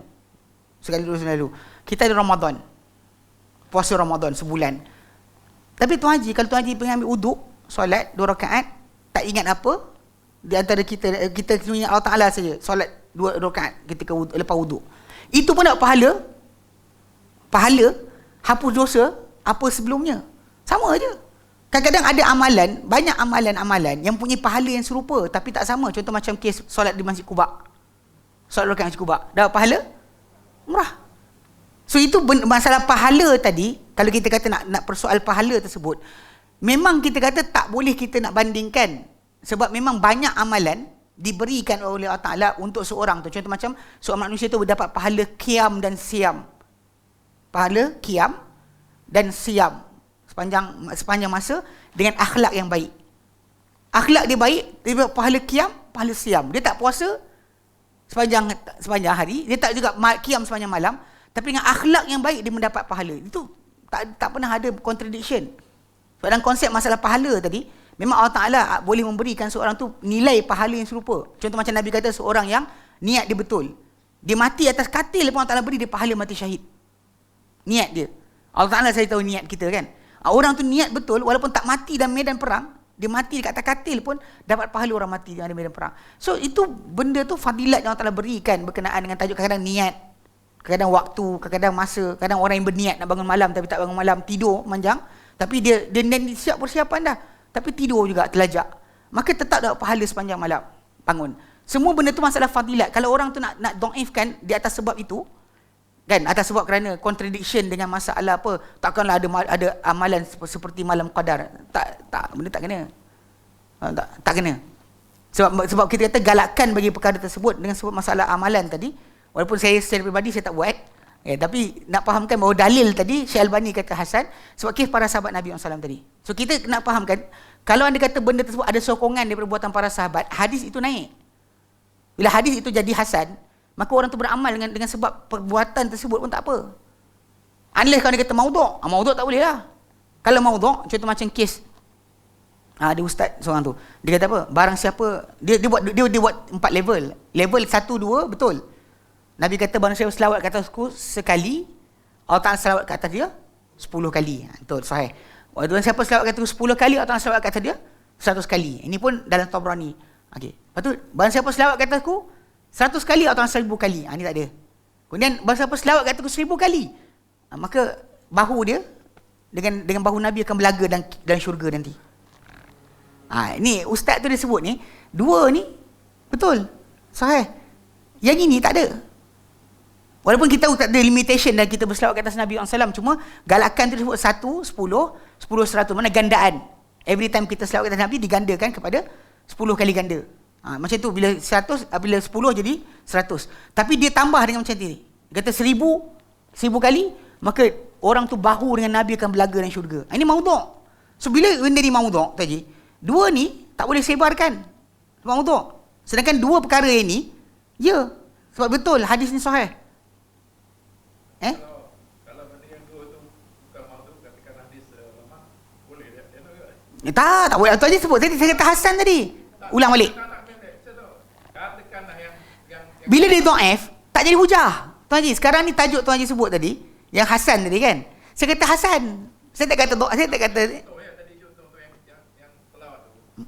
Misal katakan yang keempat tu bukanlah maudhu'. Bukan maudhu'. Dia just da'i tangan. tak boleh. Katakanlah dia di pertengahan. Jadi maknanya sebab ada hadis yang adakah tu boleh jadi? Tak jadi. Memang tak jadi pun. Sebab tak ada amalan para sahabat. Bahkan tak ada sokongan para sahabat. Tak ada hadis yang menyokong. Sebab yang ini gandaan 10, gandaan sebutan tentang 1, 10, 10, 100, memang Nabi sebut. Sabit. Yang ini tak ada. So bila tak sebut dari Nabi SAW, kita sandar, takkan muncul, takkan bincang sebenarnya. Sedangkan beza dengan Tuan Haji sebut yang tadi, tu benda tu bukan maksud dia ke situ. So bila kita macam ni, malah mengejar pahala contohnya, pahala yang memang sabit dari Nabi SAW. Memang kita kata benda tersebut, kita mengejar ganjaran berkenaan, itu tanda iman kita kepada Nabi SAW, tu je. Kita buat sebab Nabi. Contoh macam solat 12 rakaat sehari semalam, dibina untuknya rumah di syurga. So kita buat. Kita kejar sebelum zuhur 4 ke 2 ke, kemudian sekian lepas maghrib ke isyak. So perbuatan kita kejar tu, itu tanda iman. As long as saya sebut tadi, hadis tu makbul. Lebih mudah sebut hadis makbul, bukan mardud. Kalau hadis mardud, tak pakai. Ini makbul. Hadis yang makbul diterima sebab kerana kan dia ada 4 kan. Hasan li ghairihi, hasan li nafsihi, sahih li ghairihi, sahih li nafsihi. So 4 ni level yang kita terima untuk berhujah atau kita guna untuk dalil. Adapun yang bahagian yang macam tadi sebut kan, ujung maudhu' atau dhaif tu tak angkat. Kelirunya macam ni. Ya. Kelirunya. Bayangkan contoh tadi yang sunat lepas isyak. Terus. Bahkan dengan Al-Bani, bahkan kita tengok yang ulama mukadimi. Bayangkan katakan dhaif. Terus. Tiba-tiba yang tiba Al-Bani akan menyahih dan kata hasan. Okey, terus. Yang kadang kita keliru. Dia macam ni. Kita nak pergi pada mukadimi ke mutahirin. Okay, mutaqaddimin kadang orang kita pun tak check betul sangat. Orang kita kadang ada separuh tu, kono manhaj mutaqaddimin, tak betul pun. Saya perhatikan kadang-kadang dia tak perhatikan balik. Syekh Albani sendiri pun ketika dia hasankan hadis, bukan dia seorang cakap. Seriously. Bukan dia seorang je. Bila dia kata hadis tu hasan, check balik. Memang dia ada 3-4 orang di ulama mutaqaddimin dia kata macam tu. Dia memang pemilihan lah, sebab kita kata contoh macam Imam Muslim sendiri pun, Bukhari sendiri pun, dalam kitab dia ada orang yang ulama mutaqaddimin dulu yang lawan. Macam Daraqutni. Imam Daraqutni, dia suka sangat kata hadis Muslim ni salah, ini salah, ini salah, ini salah. Biasalah. Macam biasa. Ijtihad dia. Dalam konsep tu ijtihad mereka. Tapi hadis tu termasuk hadis yang makbul. Bukan hadis mardud. Hadis makbul. Persoalan mereka sekarang kadang-kadang dalam kes masalah khilaf nama perawi ke, ataupun nama orang sekian-sekian ke, ataupun orang ni kurang dikenali ke, kadang-kadang majhul. Itu jadi tajuk. Bukan masalah kadzab. Kita bincang bukan macam kes tadi saya sebut tadi, ini kadzab. Ada orang dituduh menipu. Ada orang penipu atau dituduh menipu yang ada dalam sanad dia. Satu konsep masalah ibadat tadi, bila kita beramal ibadat, kan, kita kata ada dalil yang sahih, kita buat benda berkenaan macam kes jaga rumah daripada syaitan, kan, atau baca ayatul kursi sebelum tidur, kan, ataupun baca 3 kul. Semua sekali tu kita buat ataupun disebut benefit. Benefit tu kita buat atas dasar iman. Bukan di atas dasar apa tau. Bukan di atas dasar macam, tapi ustaz macam dua niat lah ni. Tak, pasal Nabi suruh. Nabi galakkan, Nabi kata buat. Nabi kata ini sekian-sekian. Nabi kata ini menjaga kamu, ini menyelamatkan kamu, ini sekian kamu. Jadi tajuk-tajuk itu kita buat sebab itibak kepada Nabi. Sebab kita tahu bahawa agama Islam ni datang untuk solution bagi masalah. Kalau kita ada masalah dengan syaitan, so Allah Ta'ala beri kita solution. Kalau kita ada masalah hidup dan sebagainya, maka Allah Ta'ala berikan jawapan. So dengan sebab itu macam kes tadi kan, macam kes masalah 4 rakaat lepas isyak tu kan. Memang hadis tu Syekh Albani Hasan kan, bukan dia seorang je. He's not the first one sebenarnya yang katakan hadis tu Hasan. Al-Mutaqaddimin sendiri pun, cuma pilihan dia. Kenapa pilihan Syekh Albani menjadi masyhur? Kalau tu aja tengok balik, sepanjang sejarah dunia ni, sebenarnya sebelum Syekh Albani, nama dia naik di tengah-tengah masyarakat Islam dunia ni, orang ramai tak kisah pun cakap apa. Hadis bukan hadis pun keluar. Saya ingat Ustaz Aziz Sobri cerita, bukan setakat hadis, Quran. Dia kata zaman dia belajar dulu, dia tak adalah jauh sangat kot. Dia belajar dulu, pergi camp motivasi. Seorang ustazah tu kata, firman Allah Ta'ala dalam Quran, man jadda wajada. Jadi zaman Ustaz Asri, sekolah menengah, man jadda wajada tu aja kata. Iya, ini yang tahu saya cerita. Okay, kita bukan taksub Syekh Albani rahimahullah. Saya bab fiqah saya tak ikut dia. Saya tak follow dia sangat. Okay, tapi bab berkenaan dengan hadis ni, Syekh Albani punya nama jadi masyhur sebab dia orang yang memang dia manusia, boleh salah, boleh silap, kita faham. Tapi dia lah orang yang menyebabkan sekarang ni tuan-tuan dengar takhrij hadis. Hadis riwayat siapa? Sebab dulu tak kisah, Azhar keluar kitab tak ada bawah tu hadis siapa. Semua kata Nabi sabda. Macam tu je. Lepas tu, dia start lah macam contoh Syekh Sabrik punya kitab. Fiqh Sunnah. Dia tegur. Mula sebenarnya cara Syekh Albani dia tegur. Dia beritahu ni salah, orang tak jawab, dia keluar kitab. Tamam Minnah. Macam Fiqh Sirah. Muhammad Al-Ghazali kan. Pun sama juga. Asalnya dia tegur pakai surat je, orang tak jawab, dia keluar kitab. Macam hukum ahli tarb. Alat muzik. Pun sama juga. Ditegur apa yang fatwa dia keluar dalam surat khabar Al-Ahram tentang masalah muzik. So jadi ada mufti keluar macam ni, dia tegur. Tapi surat khabar tu buat tak tahu, buat dono, dia keluar kitab. So perangai dia macam tu. Jadi lepas daripada dia, saya ingat memang dekat sekarang ni jasa dia adalah masalah tadi, takhrij hadis ni sebab dia. Sebelum dia tak ada orang sibuk sebenarnya. Bahkan memang ada orang kata macam dia ni tukang jam lah, apalah sebagainya. Tapi sebelum dia, saya ingat waktu saya kecil tu. Saya kecil teruk je kan. Ustaz Asri pun zaman kecil pun, zaman di sekolah menengah pun boleh keluar macam tu ayat. Manjada wajada bukannya hadis. Qala Allah Ta'ala, firman Allah Ta'ala dalam Quran, man jadda wajada. Tang mana tu? Bayangkan. So jadi konsep ni kena faham jugalah. Kita bukan nak menangkan Syekh Albani atau Mutaqaddimin sebagainya, tapi nak fahamkan juga dia punya apa tajuk tentang tajuk ni. Memang ada benda-benda perkara tertentu yang dia cakap hadis hasan, tapi golongan yang lain kata hadis dhaif. Memang saya tahu. Tapi dalam konsep ni kena faham juga dhaif pada tahap apa. Pada dhaif ada dhaif yang jabir, dhaif yang lain jabir. Dhaif yang meningkat tahap dengan dhaif tak meningkat tahap. Dhaif meningkat tahap ni kita terima.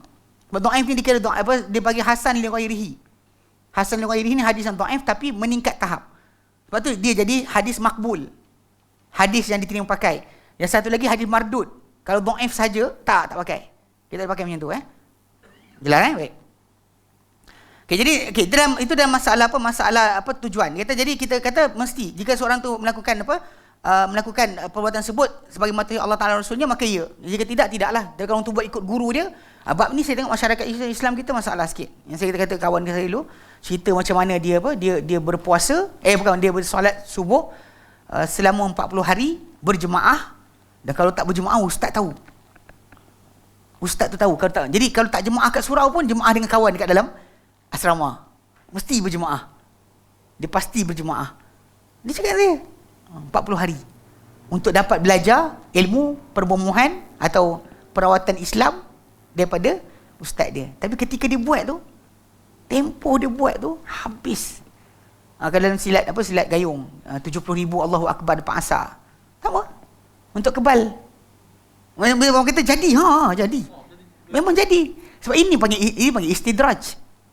The more seorang tu menjauhi daripada sunnah, kemudian makin jadi, dia akan tambah nak buat lagi.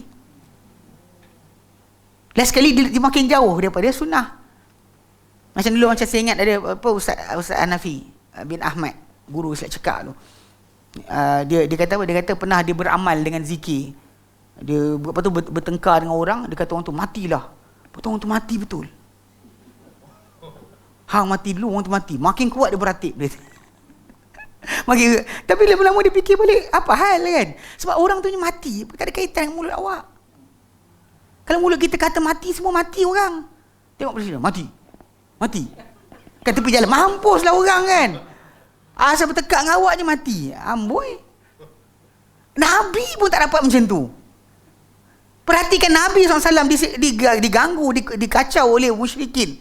Orang-orang yang bergaduh dengan para anbiya di kalangan apa, contoh macam Firaun atau raja ketika zaman Nabi Nuh, Nabi Ibrahim, atau kaum pembesar zaman Nabi Nuh. Kalau mudah mati. Diorang nakkan keistimewaan tanpa sebab. So fikir balik bab akidah. Orang tu mati sebab awak cakap ke sebab qadar Allah Ta'ala? Qadar Allah Ta'ala memang nyawa dia hari tu nak mati. Kebetulan awak cakap itu tiba-tiba jadi dia kata macam mengarutlah pula. Kan? Akhirnya dia tinggalkanlah, cuma nak ceritakan kepada benda berkenaan, dia sebutkan memang dia beratib sungguh. Sebutan apa zikir untuk guru dia bagi tu dia amalkan sungguh sebab dia tengok kesan tadi. Tapi dia makin jauh daripada sunnah, bahkan dia berzikir untuk dapat keistimewaan tadi. Zikrullah bukan untuk mainan itu. Bab ini gagal Malaysia, banyak orang masyarakat Islam kita Malaysia ni gagal bab ni. Zikir-zikir untuk kuat, untuk terbang, untuk jaga rumah, apa lagi? Zikir untuk jaga diri. Kalau kita yang Nabi bagi zikir pagi dan petang tu, kita buat sebagai sunnah, habis kita. Sambil memahami bahawa ini cara Nabi ajarkan, permohonan kita, tapi Allah Ta'ala tetap berkuasa nak buat apa. Kalau tak bagi pun itu hak dia. Kita dah baca dah doa keluar rumah. Kan pagi kita solat subuh berjemaah, keluar rumah baca doa, sebagainya, naik kenderaan baca doa. Tapi tak sampai tengah jalan kena dilanggar dia orang. Tak boleh larilah, itu qadar kita. Itu sebab kenapa dalam tajuk ni bentuk amalan tadi kena jaga, sebab bab zikir memang saya nampak masyarakat kita bab ni. Solat ada satulah, solat hajat tu. Solat hajat tu jumpalah satu. Walaupun sebenarnya yang diajar even hadis yang dhaif, yang diamal, yang disebut dan diriwayatkan oleh Tirmizi dan Ibnu Majah. Hadis tentang solat hajat ni bukan ajar solat tu, ajar doa hajatnya. Doa hajat tu yang diajarkan. Allahumma inni as'aluka mujibatur rahmatik kan. Itu yang kita kata datang dengan hadis dhaif, dan dhaif tak naik. Ini dhaif la yanjabir. Bahkan perawi itu matruk. Perawi hadis tu matruk. Dia takkan naik. So dalam konsep ni diorang pakai juga Imam Tirmizi riwayatkan bukan untuk amal. Dia pasal Imam Tirmizi, kitab dia dikumpulkan untuk maklumkan kepada orang ramai, atau kumpulkan apa sandaran orang ramai dalam amalan. Sebenarnya. Sebab tu kadang-kadang dia sendiri dhaifkan hadis tu. Imam Tirmizi, dia riwayatkan hadis tu, kemudian dia sebut hadis ini dhaif, hadis ini sekian, hadis ni hadis si fulan. Dia sebut. Dia bukan ceritakan hadis tadi untuk amalan. Orang kita salah faham. Dan Tirmizi ada. Tirmizi tak kata untuk kumpul semua hadis sahih. Bahkan dia kata, dikumpulkan apa jadi amalan orang ramai. Dan diterangkan hukum hadis tersebut. Bahkan dalam hadis tu yang datang tu, dia cuma ajar berkenaan dengan tajuk doa lepas solat. Macam istikharah lah. Istikharah tu bukan solat istikharah tu. Doa istikharah tu. Solat tu 2 rakaat selain fardu. Any solat lepas selain fardu, kita boleh doa istikharah lepas tu. Sebab tu kenapa kena faham dalil tadi, pasal dia tak ada kaitan dengan masalah solat tu sendiri terjaga daripada sebarang tambahan tersebut. Ibadat ni semata-mata lillah. Hatta yang tadilah paling ringkas zikir. Zikir tu lillah.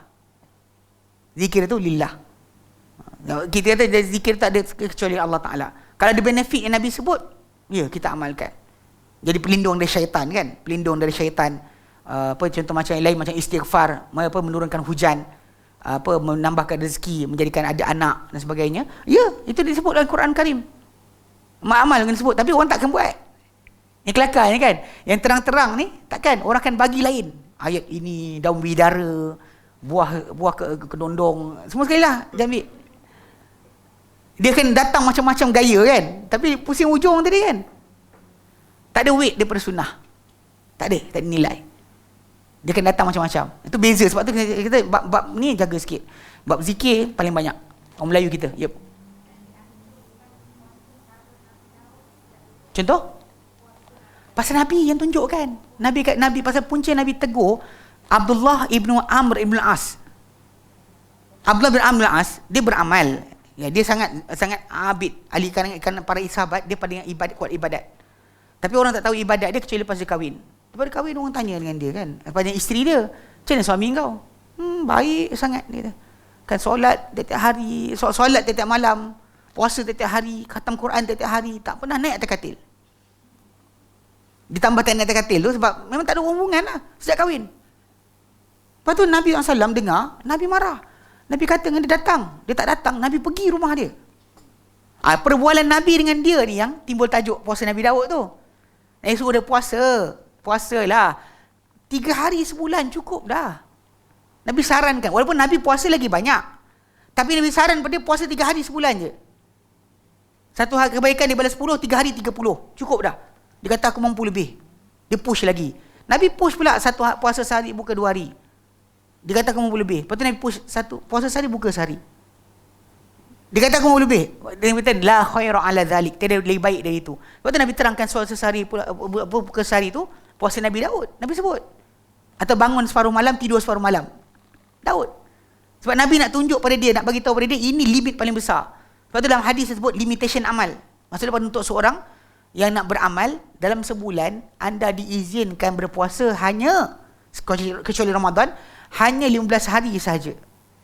Orang tu bantai puasa lain-lain selain bulan Syakban yang ada padanya amalan dia angkat yang lebih banyak berpuasa selain daripada bulan sebut, selain bulan Ramadan, bulan lain sebenarnya 15 hari paling banyak. Memang Nabi tak benarkan, Nabi tak izinkan. Bahkan Nabi kata la khaira ala zalik, there's no better than that. Bahkan Nabi sebut dalam hadis ini, Nabi kata la sama man sama dahr, tidak puasa siapa puasa sepanjang tahun. Tidak puasa siapa puasa sepanjang tahun. Itu untuk ala kulli hal, itu ibadat. So Nabi, bila Nabi push kepada tajuk tadi kan, Nabi tunjuk pada dia dari segi masalah lafaz tadi untuk suruh turunkan sebab dia punya amal ibadat dahsyat. Sampai Nabi kata pada dia, tidak faham Quran siapa khatam Quran 3 hari tu, kes dia lah. Sebab dia khatam sehari sekali. Nabi kata tidak faham Quran siapa khatam kurang daripada 3 hari. Supaya dia bagi limitation tadi.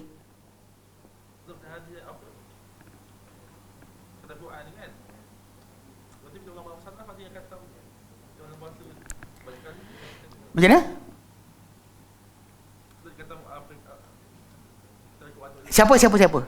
Kalau sebut nama, okey, sekejap bila sebut khatam Quran, saya dengar cerita macam-macam. Imam Syafi'i khatam sehari sekali, yang ni khatam sehari-hari. Okey. Semua cerita tersebut cerita anak murid cerita. Kita ada 2 orang cerita, kita ada hadis Nabi. Atas kita hadis Nabi tadi. Orang cerita pasal ulama tadi kadang-kadang akan tambah-tambah. Confirm bertambah.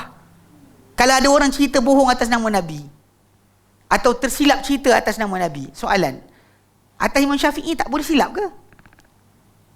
Tak kala Imam Syafi'i dengar hadis dan dilanggar. Faham betul-betul. Lepas Imam Syafi'i dia punya konteks dia adalah bila sahih hadis tadi dia takkan langgar. Pasal ada orang kata dengan dia apa? Engkau terima ke hadis ni? Imam Syafi'i kata apa? Engkau nampak pinggang aku ada tali ke? Engkau nampak aku keluar dari gereja ke? Bila aku lihat hadis daripada Nabi, aku tak terima. Aku tak beramal dengannya. Ini attitude Imam Syafi'i. Kalau A, hadis tak sampai pada dia. Atau B, kita ada anak murid mungkin cerita lebih pasal guru.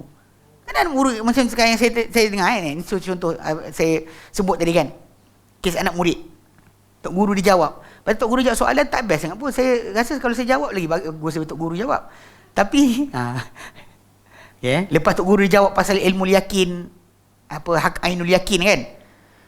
Ini kita, yang ini sokongan sekian. Yang ini respon di jemaah Indonesia atas tazkirah ustaz. Dia kata, sepelik apa pun hidup hari-hari demi Allah, ibrah hakul yakin, seyakin-yakinnya bahawa satu, Ustaz adalah pemegang kunci ilmu makrifat di 1000 tahun pertama setelah Imam Ghazali.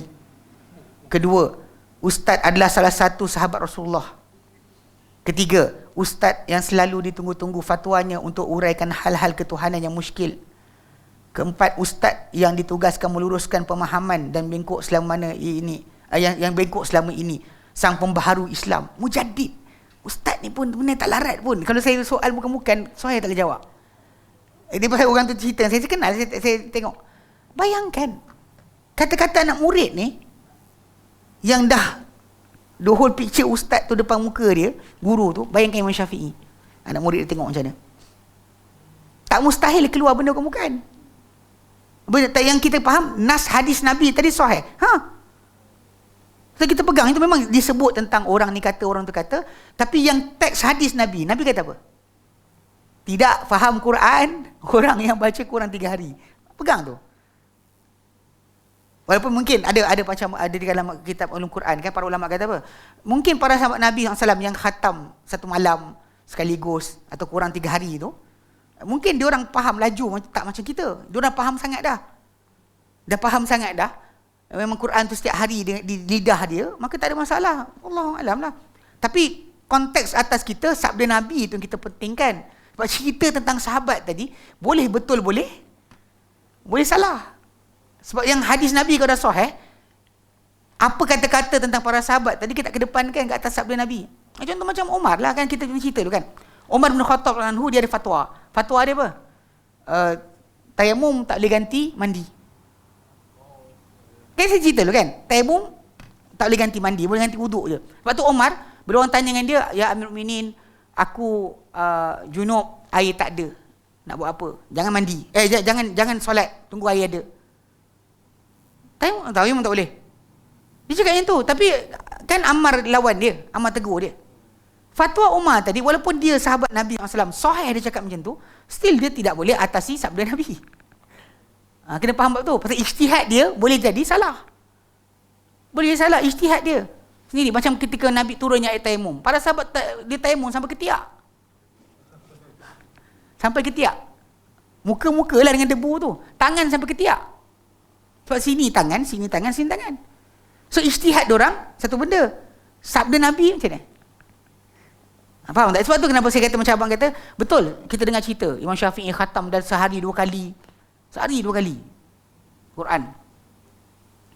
Benda tu tak mustahil, tapi tidak menjadi panduan kita. Sebab amalan peribadi manusia, walaupun Imam Syafi'i sekalipun, takkan mengatasi sabda Nabi SAW. Ini itibak. Kalau tidak orang tu buat, tapi Nabi sabda, ada orang atas Nabi, mana boleh. Bahkan tak ada kita kata, ya Nabi punya sabda ni untuk orang awam. Nabi cakap pada siapa? Pada Abdullah bin Amr bin As, abid di kalangan para sahabat. Dialah orang yang kan bila Nabi kata akan keluar ada pintunya seorang lelaki di kalangan syurga. Yang dia orang tu balik rumah. Nak tengok orang tu buat apa sampai jadi ahli syurga sebelum mati. Kan dia ikut balik rumah kan orang tu.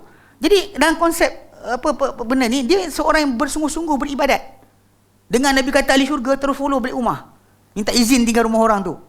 Tetapi dalam masa yang sama, bila Nabi tegur dia, Nabi kata bab limitation khatam Quran 3 hari sekali. Bab puasa selang sehari. Bab malam tidur separuh, bangun separuh. Itu Nabi saran pada dia.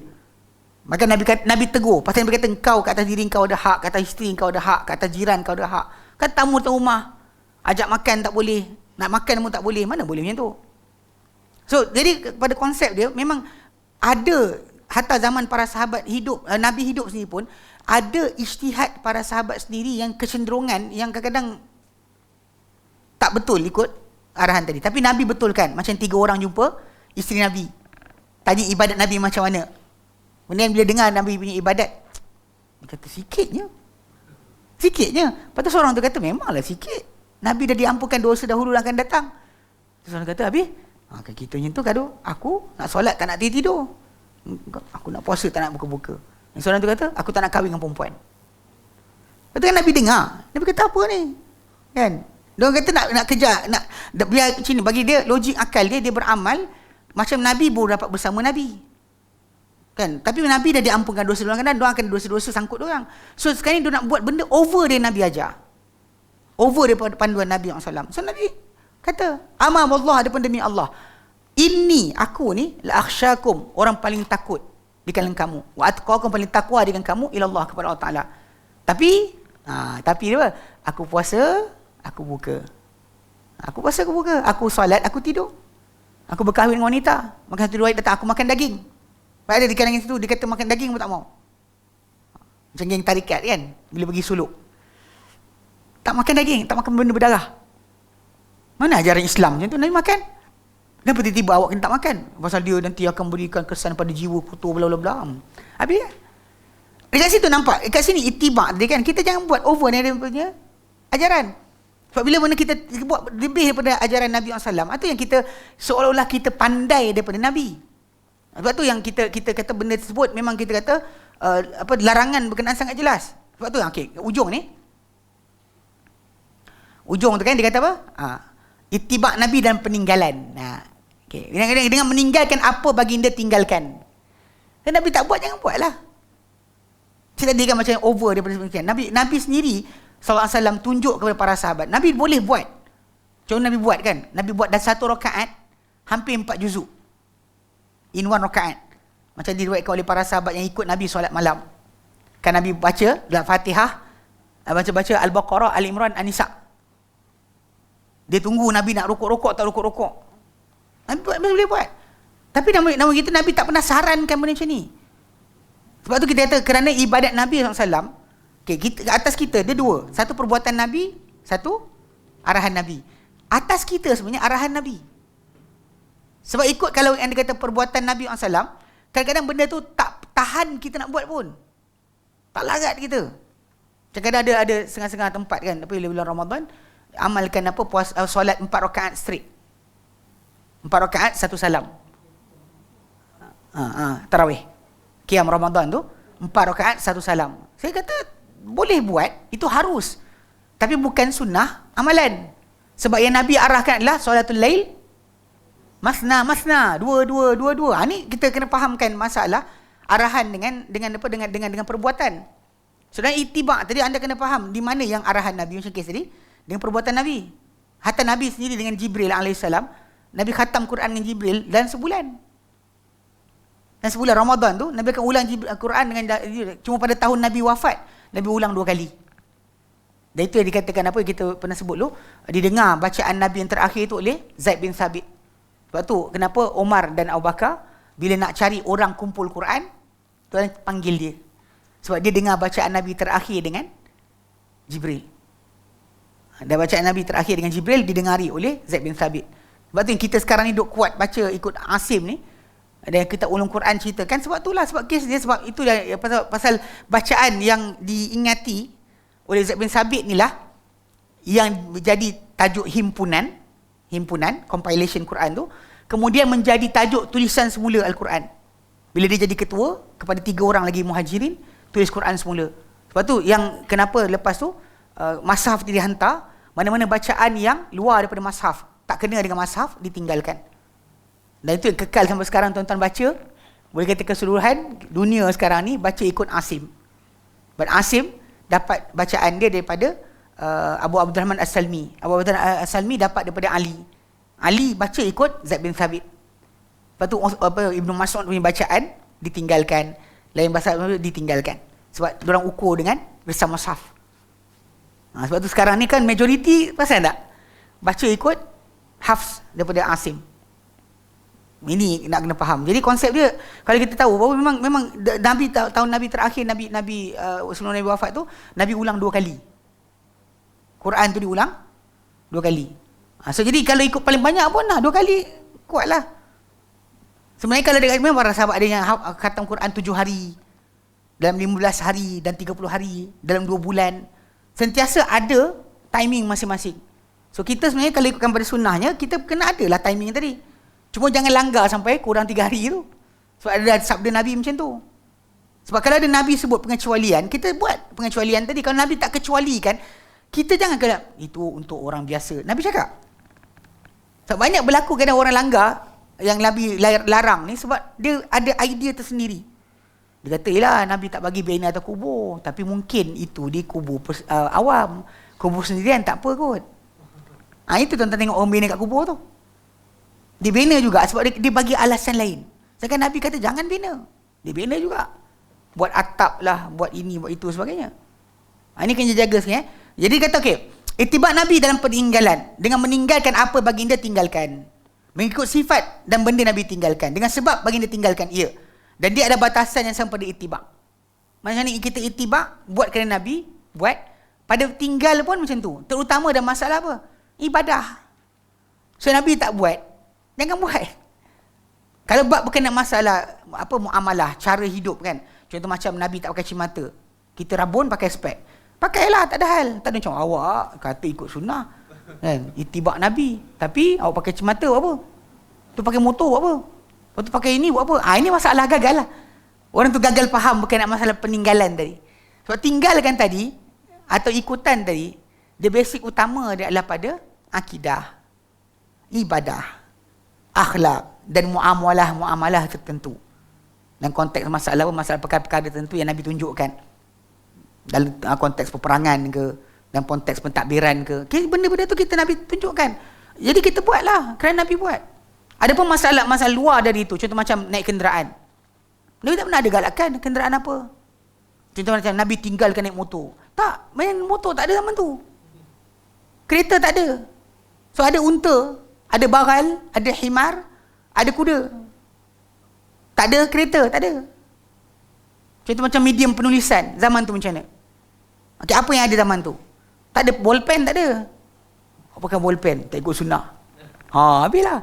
Jadi basic benda ni macam peninggalan tadi, kita macam mana dalam ittiba' tadilah. Sebab tu kenapa benda ni kalau kita kata ittiba' ni sebetulnya dia limitation dia atau ruang lingkup dia keseluruhan yang buku tentang apa nota ni, tuan boleh baca sendiri lepas ni. Dia sebenarnya ruang lingkup dia adalah pada masalah akidah. Akidah bila sebut tentang kepercayaan kan, apa Nabi percaya kita percaya. Tak rasa percaya ke Nabi tak percaya.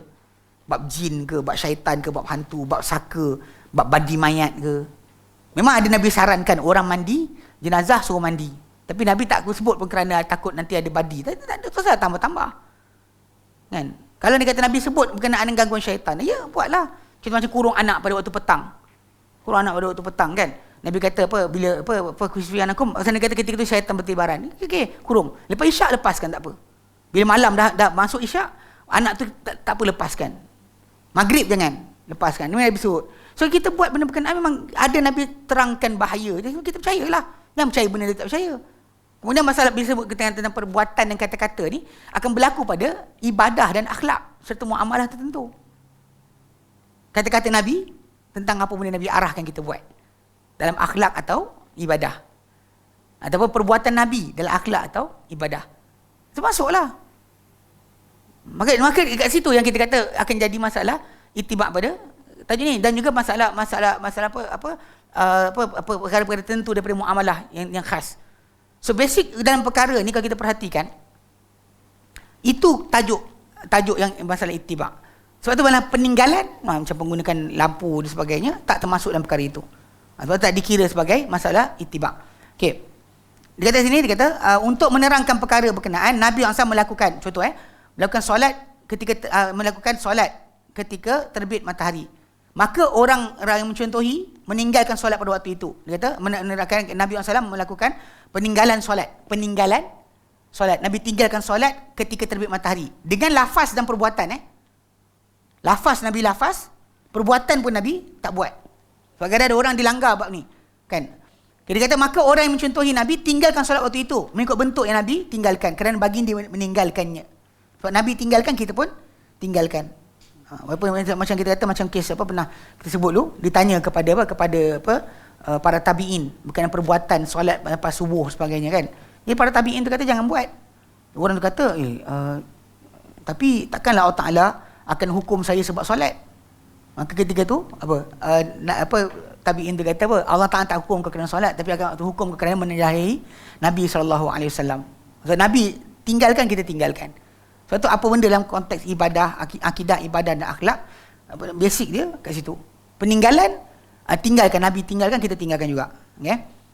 Baik. Okay, itu saja. So insyaAllah nanti kita, kalau anda kata ada peluang lagi, kita baca lagi. Tapi tuan-tuan sebenarnya nota ni sebenarnya, macam saya sebut lah, berkitar semua sekali benda tu kepada masalah penerangan, masalah fadilat, kelebihan ittiba', kepentingan ittiba' dan sebagainya. Semua benda tersebut adalah asas bagi mengatakan bahawa ittiba' ni adalah compulsory, bukan optional. Compulsory, bukan pilihan, bukan saya nak ikut Nabi ke tidak, bukan sunnah Nabi tu. Memang walaupun kita tahu dalam ikutan Nabi tadi ada benda yang sunat, ada benda yang wajib.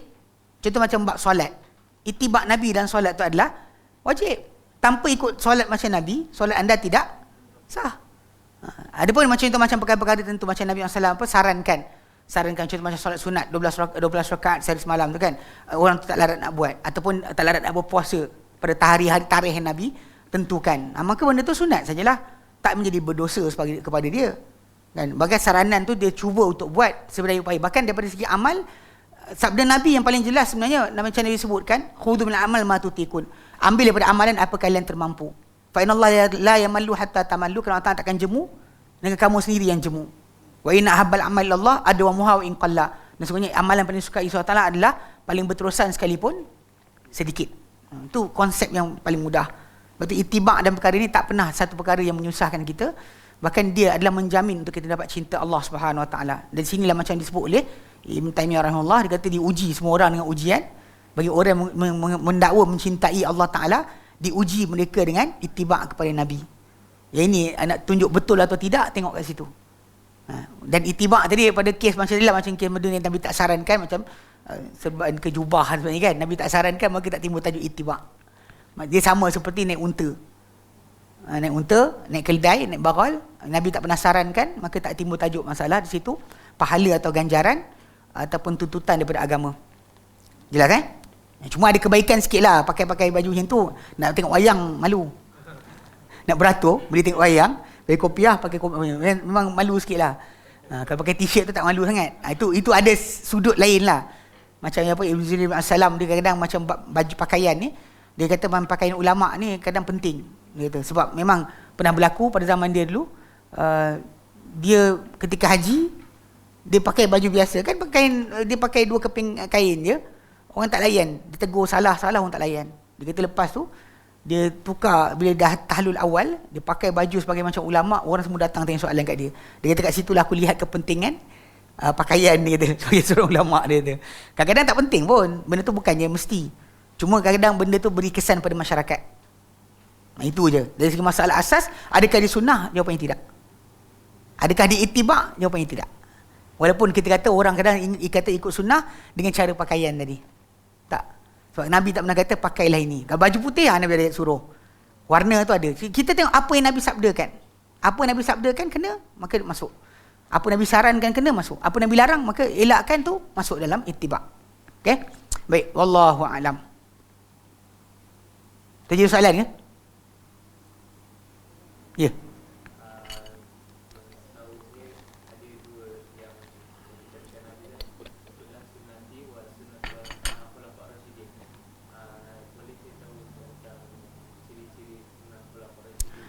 Okey, kalau sunnah Khulafaur Rasyidin, kalau kita lihat pesanan Nabi kepada perkara ni, kita lihat dan Nabi sebut dalam hadis yang lain, takunil khilafatu ba'di 30 ama, akan berlaku khilafah sesudahku 40 tahun.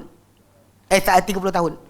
Maksud dia sampai tahun ke-40 Hijrah, tempoh itulah dipanggil tahun khilafah. Mana apa yang Bakar buat, Umar buat, Osman buat, Ali buat, itu juga termasuk daripada sunnah ikutan yang mesti dipegang oleh para siapa yang datang sesudahnya. Selain itu sebenarnya sabda Nabi itu memberikan authority kepada mereka buat benda Nabi tak buat. Contoh macam zaman Abu Bakar. Abu Bakar perang, orang tak bayar zakat, sedangkan masih lagi solat. Zaman Nabi, ketika Nabi sebut, Nabi lafazkan. Nabi kata, umirtu an uqatilan nas hatta yaqulu la ilaha illallah Muhammadur Rasulullah wa yuqimus shalah wa yutuz zakah. Aku diperintahkan untuk memerangi manusia, kan, sehingga mereka mengatakan tiada Tuhan melainkan Allah, Muhammad utusan Allah Taala, mereka dirikan solat, tunaikan zakat. Fa in fa'alu dzalika, kalau mereka buat perkara itu, asam minni dima'ahum wa amwaluhum, mereka lindung daripada aku darah mereka dan harta mereka. Hisabuhum Allah, tapi kiraan mereka betul tidak Islam tu pulang kepada Allah Taala. Okey, kalau ikut pada sabda Nabi, Nabi sebut. Tapi untuk praktis problem, sebab Nabi tak pernah perang dengan orang tak bayar zakat.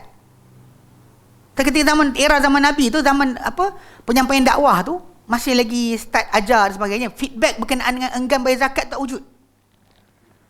Tak pernah wujud. So diorang masuk Islam, diorang setuju terus dengan apa yang diberikan. Tapi bila zaman Abu Bakar start keluar orang tak nak bayar zakat. Di situ timbul tajuk. Abu Bakar keluar tentera untuk perang orang tak bayar zakat. So Nabi kepesan apa? Kan? Sunnati sunnah khulafa rasyidin mahdiin. Sebab tu Imam Syafi'i ni dia sebut berkenaan orang tak solat zakat tahu. Orang tak solat, Imam Syafi'i suruh bunuh. So ittiba' kepada apa? Abu Bakar. So Abu Bakar yang pertama laksanakan hukuman untuk bunuh orang yang tak bayar zakat. Kalau tak solat. Ini kena faham. Kalau ni kata ikut Nabi tak pernah buat, macam kita nak buat benda Nabi tak buat. Betul tak? Jadi tapi ketika tu kita faham bahawa perbuatan para sahabat yang khulafa tadi menjadi tasyri' juga. Hatta sebab tu sampai sekarang tuan-tuan pergi Mekah, Madinah pun diorang masih azan 2 kali ketika hari Jumaat. Walaupun kita tahu zaman Nabi dahulu orang hanya azan sekali saja. Tapi diorang pegang sebab apa? Sebab Nabi pesan pegang dengan sunnahku dan sunnah para khalifah sesudahku. Dan Osman termasuk dalam tempoh tersebut. Ali termasuk tempoh tersebut. So maksudnya bila 30 tahun berkenaan, itu yang kita kata apa yang dijadikan oleh para sahabat tadi menjadi panduan untuk kita laksanakan juga. Kecuali lah ada 3 perkara macam Ali pergi bakar orang yang kata dia Tuhan tu tak kenalah. Pasal itu Ibn Abbas tegur. Ibn Abbas kata Nabi larang membakar dengan api, hukum dengan api, kerana Allah Taala yang hanya menghukum dengan api Tuhan api. Itu Allah Subhanahu Wa Taala. Tapi Ali telah bakar orang yang kata dia Tuhan. Dia tersilap. Tapi bila Ibn Abbas tegur, dia berhentilah. Tapi nak kena faham kat situ konsep dia memang itibak kepada para sahabat punya kefahaman pun jalan. Just as strong. Kalau tidak nanti kita akan silap faham bahawa nak cari hadis Nabi je, kita akan lawan perbuatan Abu Bakar sebab Nabi tak buat. Memang mula-mula kan Umar tak nak ikut. Umar kata, ya Abu Bakar, dia masih solat. Lepas tu kan Abu Bakar kata, kalau mereka halang aku tali unta atau anak unta, mereka lalu bagi pada Rasulullah SAW, aku perangi mereka sebab tak bagi pada aku. Demi Allah, aku perangi siapa pisah solat dengan zakat. Diorang masih solat tapi tak bayar zakat. Abu Bakar keluar, bukan datang nasihat, keluar tentera serang kampung. So zaman Nabi tak pernah buat. Tapi perbuatan Abu Bakar tadi menjadi sebab fatwa Imam Syafi'i, orang tak solat bunuh. Panggil, hatta yang bermalasan kalau tuan-tuan buka fiqh manhaji. Fiqh manhaji ni zaman kita moden lah. Dulu kita faham lah, moden sekarang pun fiqh manhaji, orang tersebut yang solat, yang tak nak solat kerana menentang, itu murtad, keluar agama, tak disolatkan jenazah dia, tak ditanam tanda pokok Islam sebagainya. Lepas tu kemudian orang yang tinggal solat kerana bermalasan, dipanggil dia, disuruh taubat, suruh solat, tak bertaubat, tak solat, bunuh. Bukan hudud, dia kata takzir. Tapi beza yang malasan ni, seperti Imam Syafi'i tak kafirkan dia, dimandikan solat, jenazah dia dikafankan, disolatkan, ditanam kubur Islam. Itu je beza. Nampak kat situ. Kalau kita kata Imam Syafi'i keluar fatwa, berdasar apa? Berdasar tadilah perbuatan Abu Bakar tadi. Yes. Soalan lain.